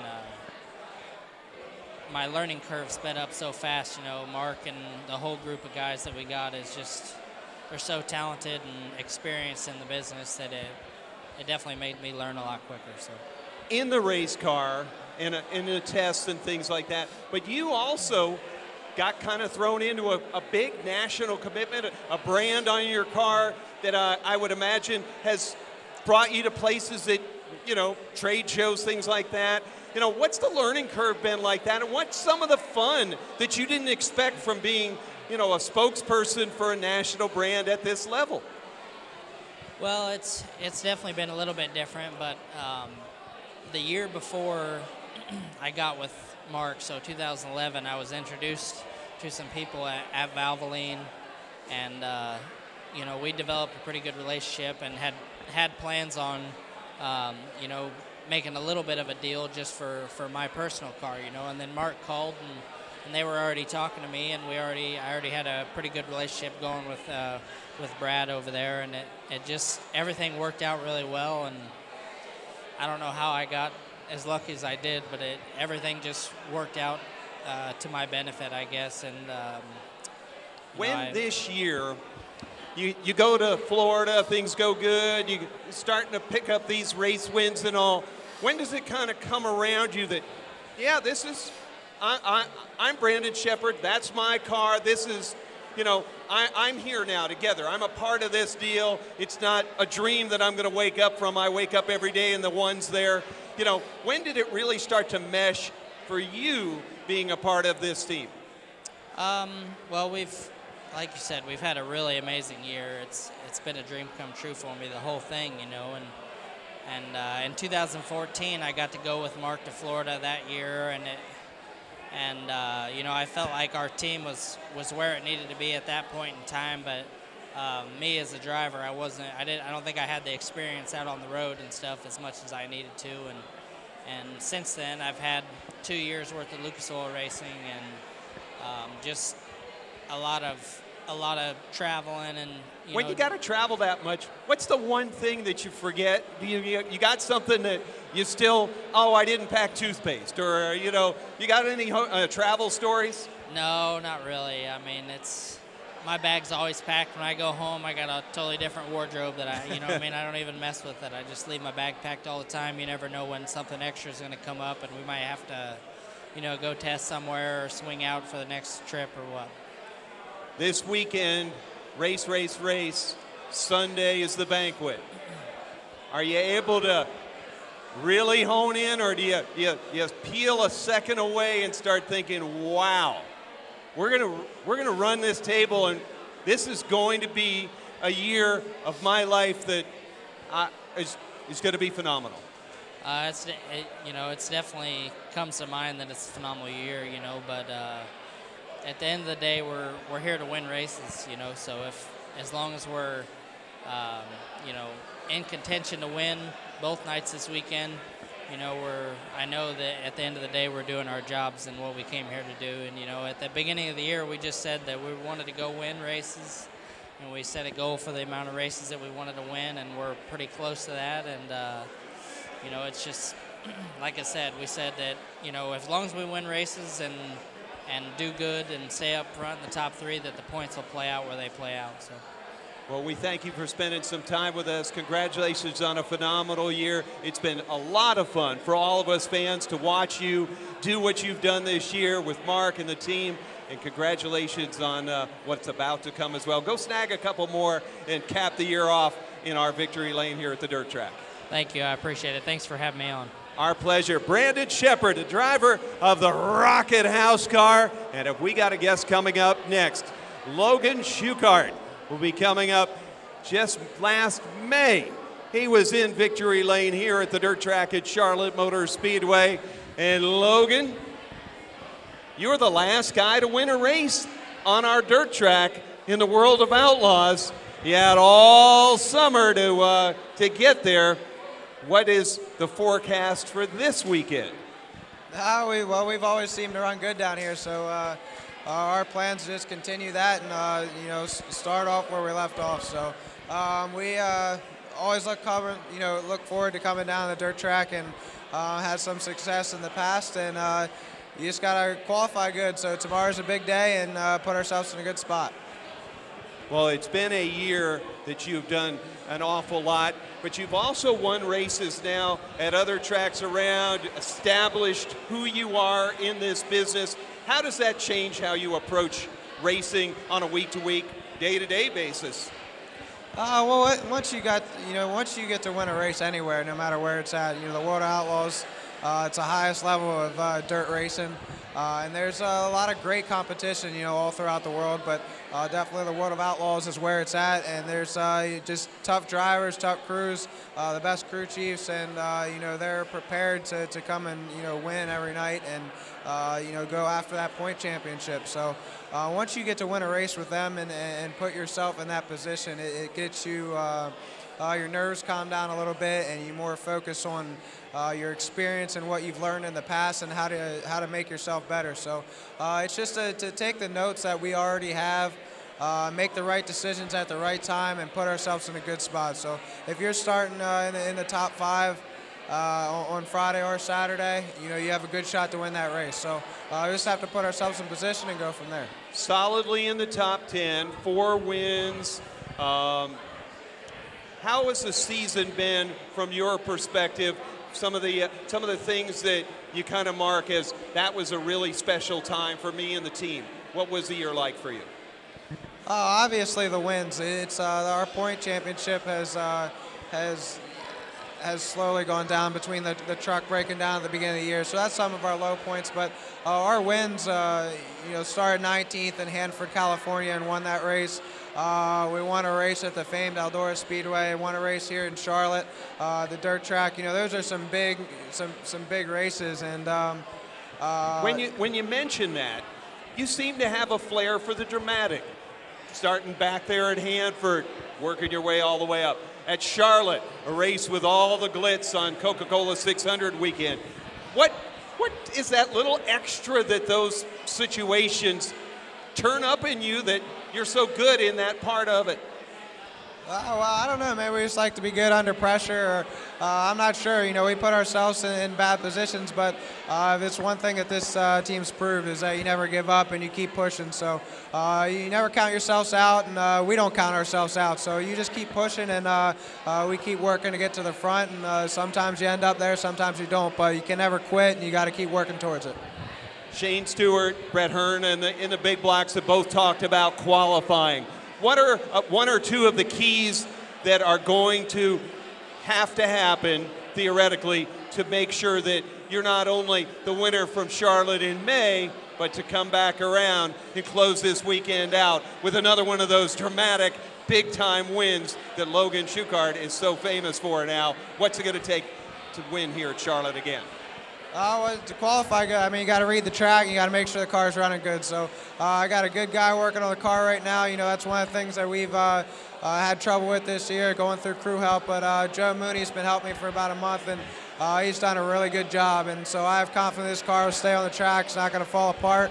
And, you know, Michael Newman builds us a great engine. It has a lot of horsepower. Charlotte's a big half mile, so it's got to pull you around there and just run a smooth lap. So that part's up to me, and those guys do a great job. So hopefully we can get a good qualifying run in tomorrow. Well, we typically wish drivers a great qualifying and then the win. But from us, our fan standpoint, the excitement you bring when you don't qualify well, it comes through the field. We don't necessarily want you starting up front this time. We want to cheer you all the way to the front. Good luck this weekend. Logan Schuchart, thank you for taking time to be with us. All right, thank you. Thanks for having me. Logan Schuchart, our guest here, and have we got another one coming up for you? A young man that has worked his way into the sport from all kinds of different angles. California, Missouri's Calvin, or Knipp, where's your little flat, you know, your buddy? Haven't you been doing that on social media? Is that one of those? Nah, he's going to make it here tonight, but. War Sprints announcer. Oh, Carter, the wingless Yeah. auto racing. Yeah, no, he's in school. This is his senior year, but he couldn't be here tonight. He actually got hired by the Hills Racing and Sam Haverteep Jr., and he's going to be working for them next year. So he's kind of doing the announcing thing and kind of doing his own. He wants to be a crew chief, you know, coming up in the upcoming years. So he's going to be doing that. So this has been a season of learning, of being able to go out and try things and such. What's some of the stuff that, you know, has wowed you, and some of the stuff that you went, whoa, that's not the way to do it? Well, yeah, this Outlaw deal was definitely a big jump for my team and I, even my crew chief, you know, and just learning everything about how to do it their style and get up to speed and competing them, the setup, you know, everything we got thrown at, you know, so we had to react fast, and I feel like we've done a pretty good job reacting, and we finally found speed, and we're learning and growing as a team. So I'm pretty thankful on how it's gone so far, and can't wait for next year. Guys like Logan, other racers, Shane and such. What are you watching when you're there with them? Are you able to, you know, kind of slow the pace down in your mind enough and start to see how these guys do this? Absolutely. It's the more you drive a sprint car or any race car in general, the slower it's going to happen for you, and then you have more time to think about what you're doing. And like Shane said earlier tonight, like qualifying is the most hardest 2 laps of your night. Mentally, it's it can get frustrating when you a couple tenths off or whatever it may be, but you have to be on your A game, and the Outlaws, they do it so good, and it's really unbelievable. And to be able to do that with them each and every night is definitely awesome. The series is so big across the country. What's been the surprise? You know, somebody know you somewhere that, you know, you didn't know, or, you know, seeing a track that you'd heard of. What's been that cool moment this year that you didn't expect? I didn't expect our first top 10 to come, this year. Obviously, that was a goal of ours. But, yeah, just up and down the road, people are, like, honking the horn. And it's just everything about the road in the World of Outlaws is awesome. It's been a dream of mine as a kid. It looks like we've got nope, something under the screen here. I thought it was a question for you, but it looks like that will not be for you. But I could see that it's time for us to break. Good luck this weekend. Thank you, appreciate it. Great to have you out. Fans, stay with us. We're going to show you some highlights from the World of Outlaws Craftsman Sprint Car Series from last year here at the World Finals at the Dirt Track at Charlotte Motor Speedway. And we'll be right back with more guests from Cabarrus County, from 26 acres, the kickoff party to the Textron Off-Road World of Outlaws World Finals right here on PRN's At the Track. For the final time in 2016, World of Outlaws Craftsman Sprint Cars are green. David Gravel jumps to the lead as they reach turn number 1. Greg Hodnett on the bottom of the racetrack takes the second spot. Ian Manson third as they reach corner number 3. Donnie Schatz works the bottom of the speedway trying to slide up in front of Manson. Manson says no. David Gravel leads the opening lap here at the Dirt Track at Charlotte. Schatz works the bottom through 1 and 2. Everybody else in the top 5 on the cushion. Gravel to the cushion. Hodnett, Ian Manson sideways, scrapes the wall. He's into the wall. And we stay green as Manson gathers it back in, but he lost a lot of spots there. And now we've got a car on the inside in turn number 4. Car spinning to the inside in turn 4. Caution flag waves. Sammy Swindell sitting on the inside of the speedway. Gravel on Hodnett. Back to green out of turn 4. Hodnett dives low into corner number 1. Gravel has the momentum on the top of the racetrack. Shane Stewart coming after Donnie Schatz. They'll go side by side for third into turn 3. Give it to Stewart as he slides up in front of the bad boy Stampede number 15. Joey Saldana completes the top 5. Lap 3 in the books. Sheldon Hodenshield working the low side of the speedway. Sheldon by Tim Schaefer improves a spot down the back straightaway. Brian Brown now, the next to challenge. Tim Schaefer down low, makes the pass as they exit turn 4. Gravel trying to find a way by the W20 of Greg Wilson. Shots again, gaining ground on Hodnett for second. Tries the low side in 1 and 2. This time he'll make the pass. Donnie Schatz second, but Hodnett comes right back to the inside and reclaims the spot. Shots now to the cushion in 3 and 4. Hodnett works low, slides high to take the line away. Gravel by Wilson, 1 car a lap down. Shots to the inside of Hodnett, this time completes the pass. Donnie Schatz will be second as they exit turn 2. Back underway. Into turn 1, Gravel works the middle, Schatz to the inside, wheel to wheel for the lead, down the back straightaway, Donnie Schatz and David Gravel. Now Schatz goes to the top in turn 3, Gravel tries to protect the bottom. Schatz tries to get a run down the front stretch, he'll go to the inside, slide job, and new leader Donnie Schatz. Gravel turns it back underneath and tries to anyway, but they'll go wheel to wheel into turn 3, nearly banging wheels at the end of the back straightaway. Donnie Schatz drifts to the cushion, David Gravel off the bottom, but Donnie Schatz will lead lap number 15. 1 and 2, Gravel has been better in 3 and 4, but he's been low, and that's where the slower traffic is running. White flag will wave, final time around the dirt track at Charlotte Motor Speedway. Schatz rides the cushion in 1 and 2, David Gravel on the bottom. Schatz a nice lead to extend it down the back straightaway. Final turn for the final time for the final race of 2016. He's the champion and the final race winner. Donnie Schatz gets it done at Charlotte. For full race results, series news, and features, visit worldofoutlaws.com. And for extended on-demand race coverage, visit dirtvision.com.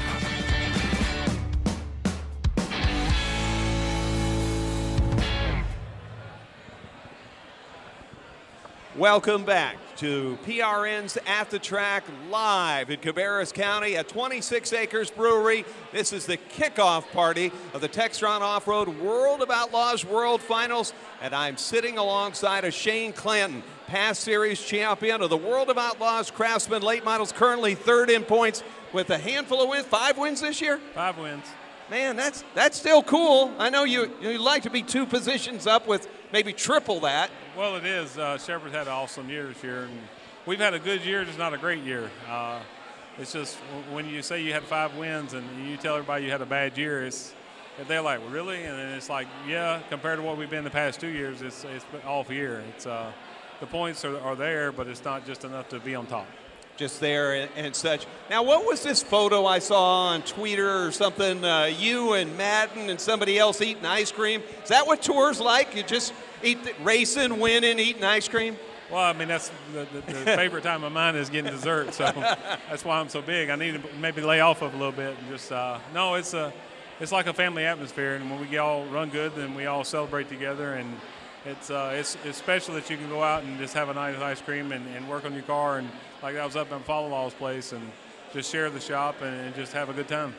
And that really is one of the things that I don't know that fans understand as much as the travel, and it's those special times, those special locations. We got to see the ice cream, but did you go, fishing somewhere special? What was one of those off-track times that you got to kind of scoot away at somewhere that tour allowed you to be at? Well, I mean, we like going to like Wisconsin Dells and stuff when we go up there. It's anytime we can go to an amusement park, we like doing that. Any thrill ride, go-karts or whatever it is. But the ice cream was just, there's an ice cream shop right there by our shop, and it's just fun to go in the afternoon. The last time, it's just last call, we're going to go eat some ice cream. Let's go. And everybody knows getting a truck, it's time to go.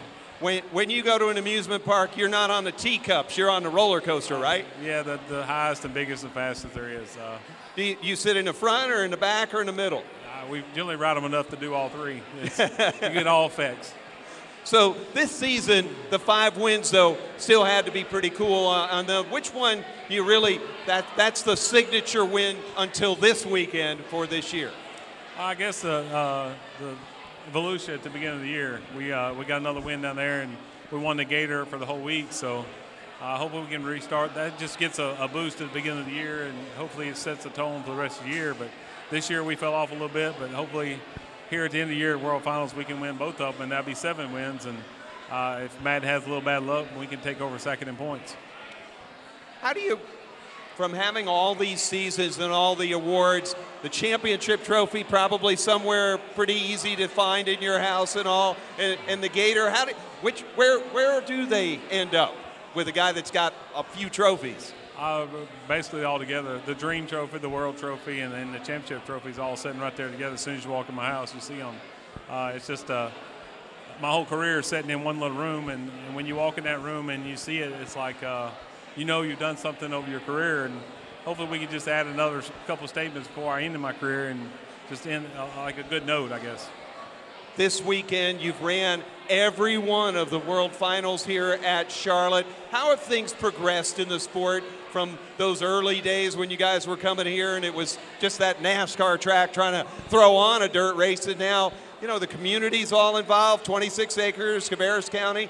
What has that been like from then to now? Well, you can tell, like the first 4 or 5 years, it's like we really don't want you being here, and the atmosphere of the restaurants to the breweries here, and just the whole community. You can tell that it's made an event. It's made a statement that we're here to stay, and it's you can tell when the fans show up and all the grandstands are sold out and the stand room only. And I think they need to add as many grandstands on the back straightaway as they got the front straightaway, and we'd sell it out. Just like I know the NASCAR probably is struggling a little bit, but it seems like when you come to Charlotte, everybody's involved and the whole crowd is there. You look at the TVs and stuff, and it's amazing that just many people come up to just watch us race, and it's pretty cool. Dirt on Dirt, Dirt Vision do such a great job of getting the word out. For a kid from Georgia, now a veteran from Georgia, and you travel the country, what's it like being recognized on the World of Outlaws, Craftsman, Late Model Tour in places that, back in the day you probably hadn't even heard of at a racetrack? Well, you didn't. I mean, my father in 84 and 85, he traveled across the country, so I knew some racetracks, but the racetracks that we go to now, you never dreamed of even there was racetracks out there. And then as much as we've traveled over the course of a couple of years, 12, 14 years that we've done it, it's special to go to these communities and see the fans that support us. And then when we go back year after year and you see the same fans, and they're a dedicated racer, at heart. And, it's pretty cool to just see that many fans that come out and support us. A lot of fans, nice handful of wins. 6 weeks ago or so, a new baby. What's that like, Dad? way better than the first one, but it is different.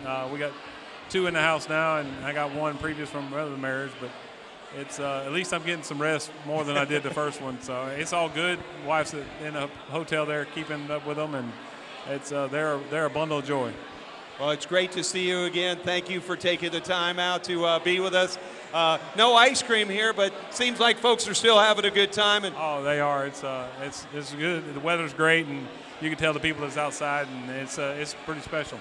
Well, it'd be special to see you get those extra wins to cap off the year. Always a great friend of the show, Georgia's own, the Bulldog, Shane Clanton, visiting with us. Thank you for stopping by. Thanks for having me. Appreciate it. Shane Clanton, going to go back and, cuddle the baby to sleep and all that and get ready for World of Outlaws World Finals at the dirt track here at Charlotte. Got more racers coming up. Mike Mahoney. Right. That Mike Mahoney, the guy on your card. Him. Mahaney. Him. Mahaney. So, Mike Mahaney, yeah. You're one of those rising stars that the sport is building a future on. You know, you got an international audience there and such, big block modified guy we don't get to see down here out of the South. Tell us a little bit about, how you got involved in racing and how you got to this point in your career. Well, it's really cool to be here.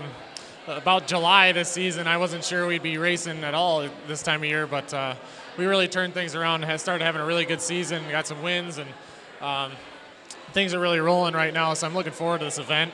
But getting into modifieds, my dad raced, and I went to the racetrack crewing for him. And what's your local tracks? Where did you grow up racing? Up in central New York at Fulton Speedway, Utica Rome Speedway, Brewerton Speedway, Canandaigua Speedway.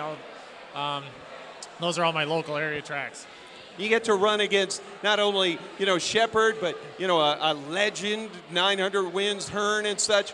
What is this feeling to be able to travel around with the Super DirtCar series, the big block modifieds, and now come here to Charlotte with all of this going on? What's going through the emotions? It's a great feeling. When you leave the track and you're struggling, it really hurts you and it brings you down. But that time you line up side by side with Brett Hearn on a restart and you can stay with him and roll with him, that's pretty cool. And if you can pull off a win, that's really cool. What would be the goal for this weekend beyond that everybody wants to win? What are you genuinely expecting from Mike Mahaney to be able to bring back and then get ready for the future again next year? Well, I genuinely expect to win. If you enter a race and don't expect to win, you're not gonna. So we're very well prepared, and as Brett said, if you got to unload and be ready to go right off the trailer here. I've been here a handful of times, so hopefully that experience this time we can really qualify well and start up front. What's one of the keys to getting around this place then? You've got, laps around here. What are we going to be watching you do out there, or maybe not even see, but know that you do because of how good? What's going to make a good qualifying run from your recipe?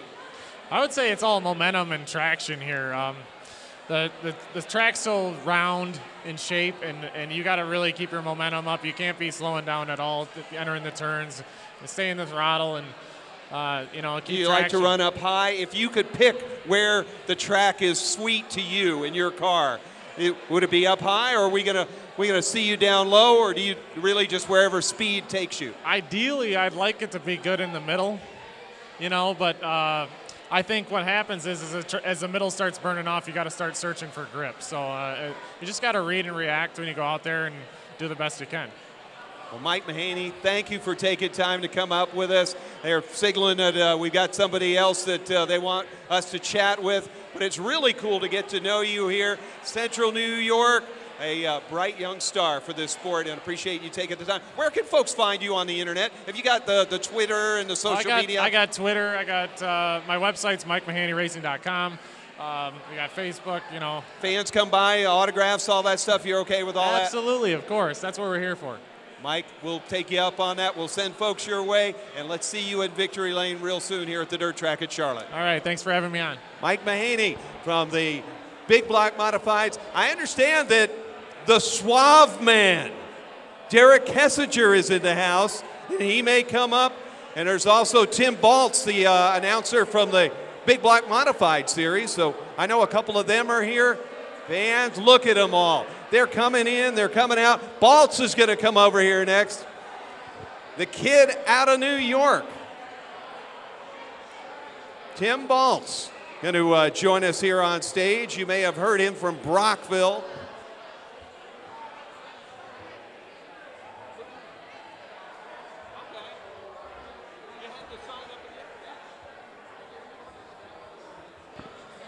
There's a microphone there, young man. Have you ever used one before? This is a, yeah. That's what they do? Oh, okay, yeah, I have used one. You're not the bald guy that used to announce the big blocks. You're that new announcer guy. Yeah, no, I grew hair. There you go.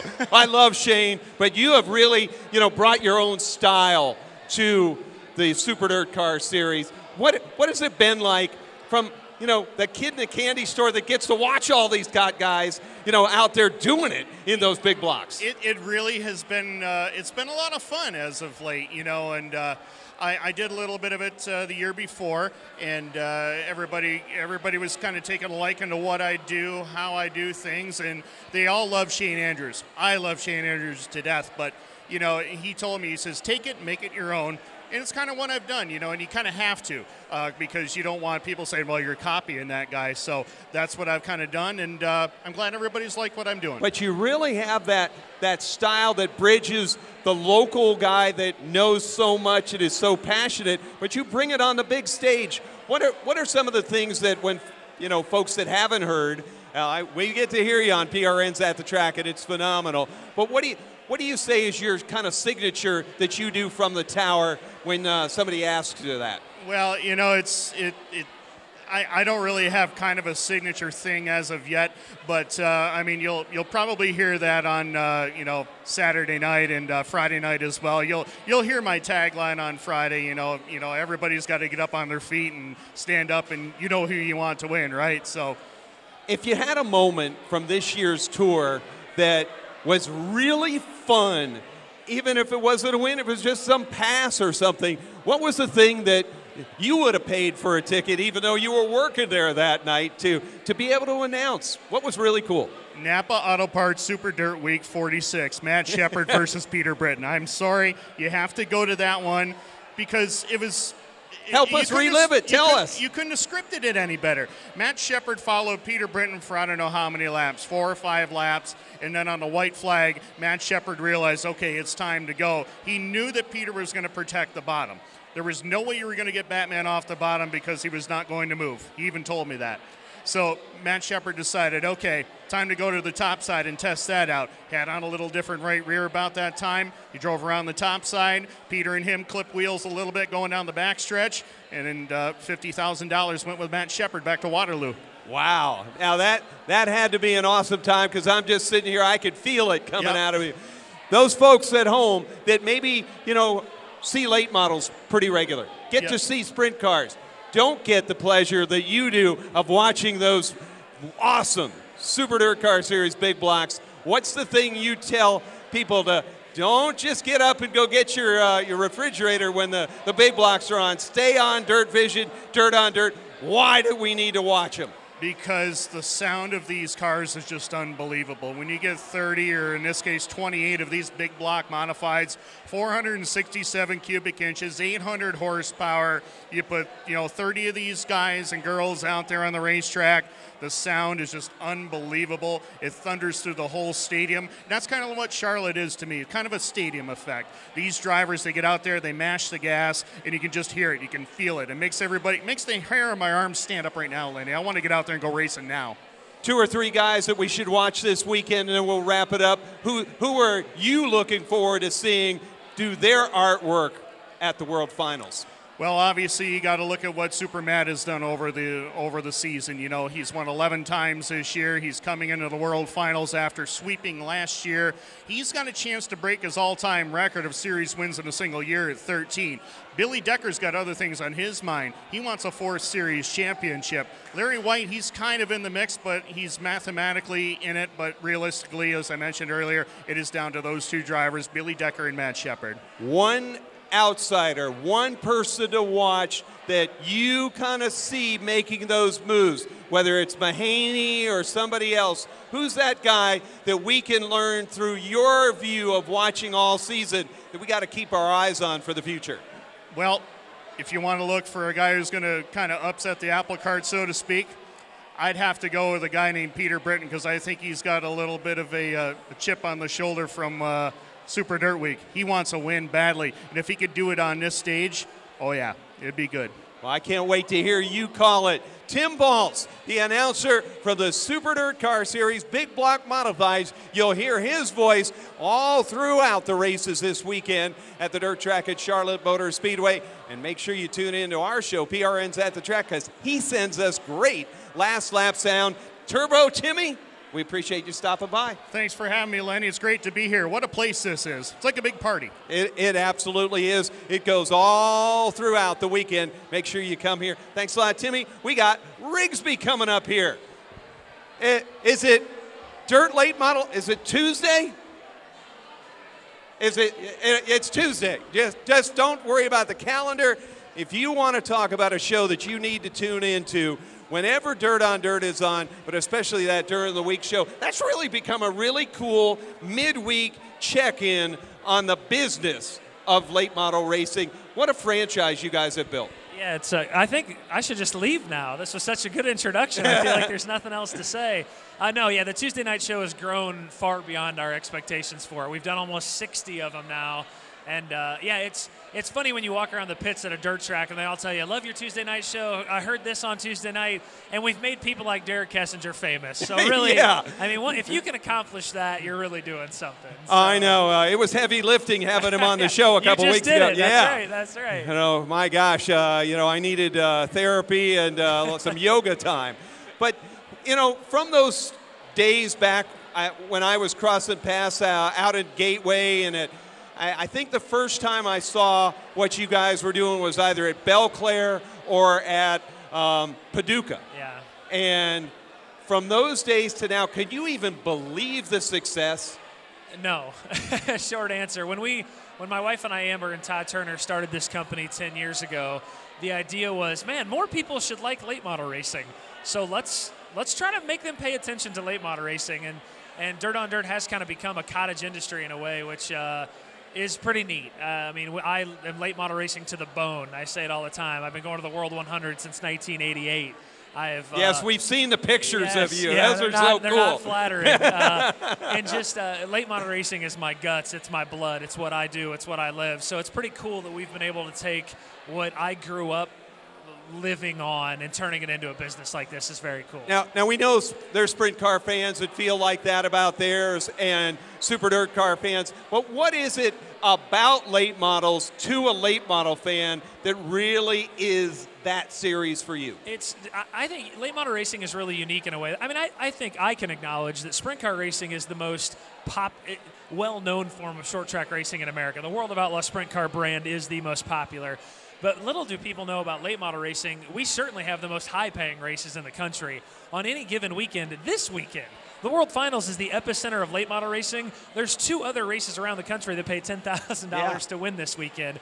And late model racing is so much more widespread. It's in a lot of places. And I dig the fact that a guy in Arizona dreams of coming and racing against Scott Bloomquist in Tennessee, and that guy in Arizona can race weekly and locally and regionally and make that work. It's really a true coast-to-coast spectrum as far as racing goes. You should, and rightfully so, have a part of the credit for the personalities of these drivers, getting to know them. Dirt Vision does a great job for the disciplines they do, but the personalities of the late model drivers really come out with you. What is it about Dirt on Dirt that these guys just, man, they want to show you who they are? I just think they're comfortable. I mean, when I started Dirt on Dirt, I was doing 163 races a year. So I've interviewed, I think I counted up the other day, I have interviewed Scott Bloomquist 387 times in my dirt on, literally 387 times. So you just have a comfortability factor with somebody. Scott and I, or Billy and I, or Rick Eckert and I are very comfortable with each other. And I think, it's become the go-to place for late model highlights. They know on Tuesday or Monday morning or Sunday morning, they're going to see last night's reaction from the World Finals or the Firecracker or the Prairie Dirt Classic. So they're just comfortable, and they know what they say there is going to be seen by the people they want to see it. Dirt Wire has become must-read.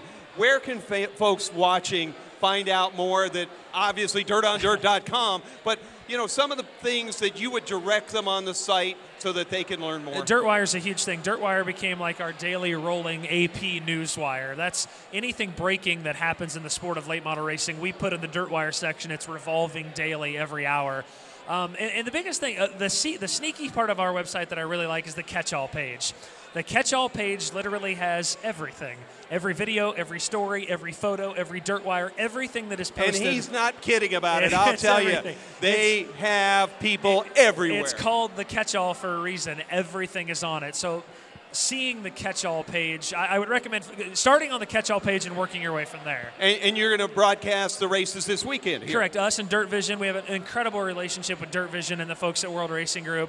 We co-broadcast Volusia, Lernerville, and the World Finals. You can find them on Dirt Vision and Dirt on Dirt. 5 or 6 camera shoot this weekend, 5 or 6 camera guys, pit reporters, instant replay, everything in between. It's a big weekend for us at Charlotte. Well, it's always good to see you. Yep. We're proud of our relationship with DirtOnDirt.com. Feel like we're a part of it with you guys any way we can be. Keep having Derek on the show, would you? Oh, yeah. Well, ratings, so, I have to limit that exposure. Yes. But thank you for stopping by. We can't wait to be able to tune in this weekend. Yep. And, come back and see us thanks, anytime. Lenny. I appreciate it. Michael Rigsby spending some time with us here. And, we've got just a few minutes left here. We want to make sure that you know about the Performance Racing Network app. You can go on your smartphone and download the PRN app so you'll be able to hear all of the Performance Racing Network shows, whether it's PRNs at the track, our drag racing show Nitro Notes, which, J.R. Todd, one of our friends from the USAC world, continuing to succeed now for the Coletta Motorsports, and so much more. Also, Speedway Children's Charities this weekend. If you're going to come here to Charlotte Motor Speedway, the dirt track, we have a big 50-50 raffle that each year has a $10,000. It ends up being right about there. So make sure you get in early because those tickets sell out for Speedway Children's Charities. And, of course, PRNs at the Track is on Twitter, Facebook, and Instagram. You can check out those anytime to be able to keep up with all the places we go within the Southeast and across Mid-America. Our shows are on 60-plus stations across the country. They come out every Thursday night on our PRN app, on iTunes, and at GoPRN.com. Speedway Christmas at Charlotte Motor Speedway. If you're going to be down here anywhere, you want to be that. Millions of lights, miles of family memories. You can also check out Cabarrus County's Convention and Visitors Bureau site, where racinglives.com. So when you come here November 19th through December 31st, you'll be able to get great hotel deals right here between 26 Acres Brewery, which is about 4 miles or so from the Speedway, and be able to enjoy all the things that Concord and Cabarrus County has while you're here, which includes shop tours of places like Tony Stewart and Stewart Haas Racing, Roush Fenway Racing, and so much more. So on behalf of all of us at the Performance Racing Network, we just appreciate you. Remember our friends at Wix Filters, grassroots racing's largest team, 20,000 Wix Filters members. Go to teamwix.com so that you're able to sign up and become a part of it and get great deals. If you come here, check out 26 Acres and all their beverages, O'Reilly Auto Parts, Bojangles. If you're new from up north down here and visiting, try yourself some of those biscuits and that great Cajun flavored chicken. And of course, our friends at CV Products, focused on engines, cvproducts.com, where you could go. Well, I guess that's all the folks we have. I know we're going to cut you off a little bit short here because we got a party to go to. back. We'll look from the big high camera here. Look at all those folks. I'm going to get out there, have a little bit of the fun that they're having, and we certainly hope that you will come in and join us at the Textron Off-Road World of Outlaws World Finals at the dirt track here at Charlotte Motor Speedway. On behalf of Tony Stevens, Brian Nagy, Madison Mabry, I'm Lenny Baticki. Thank you for tuning in to PRN's At the Track Live Edition. So long, till next time.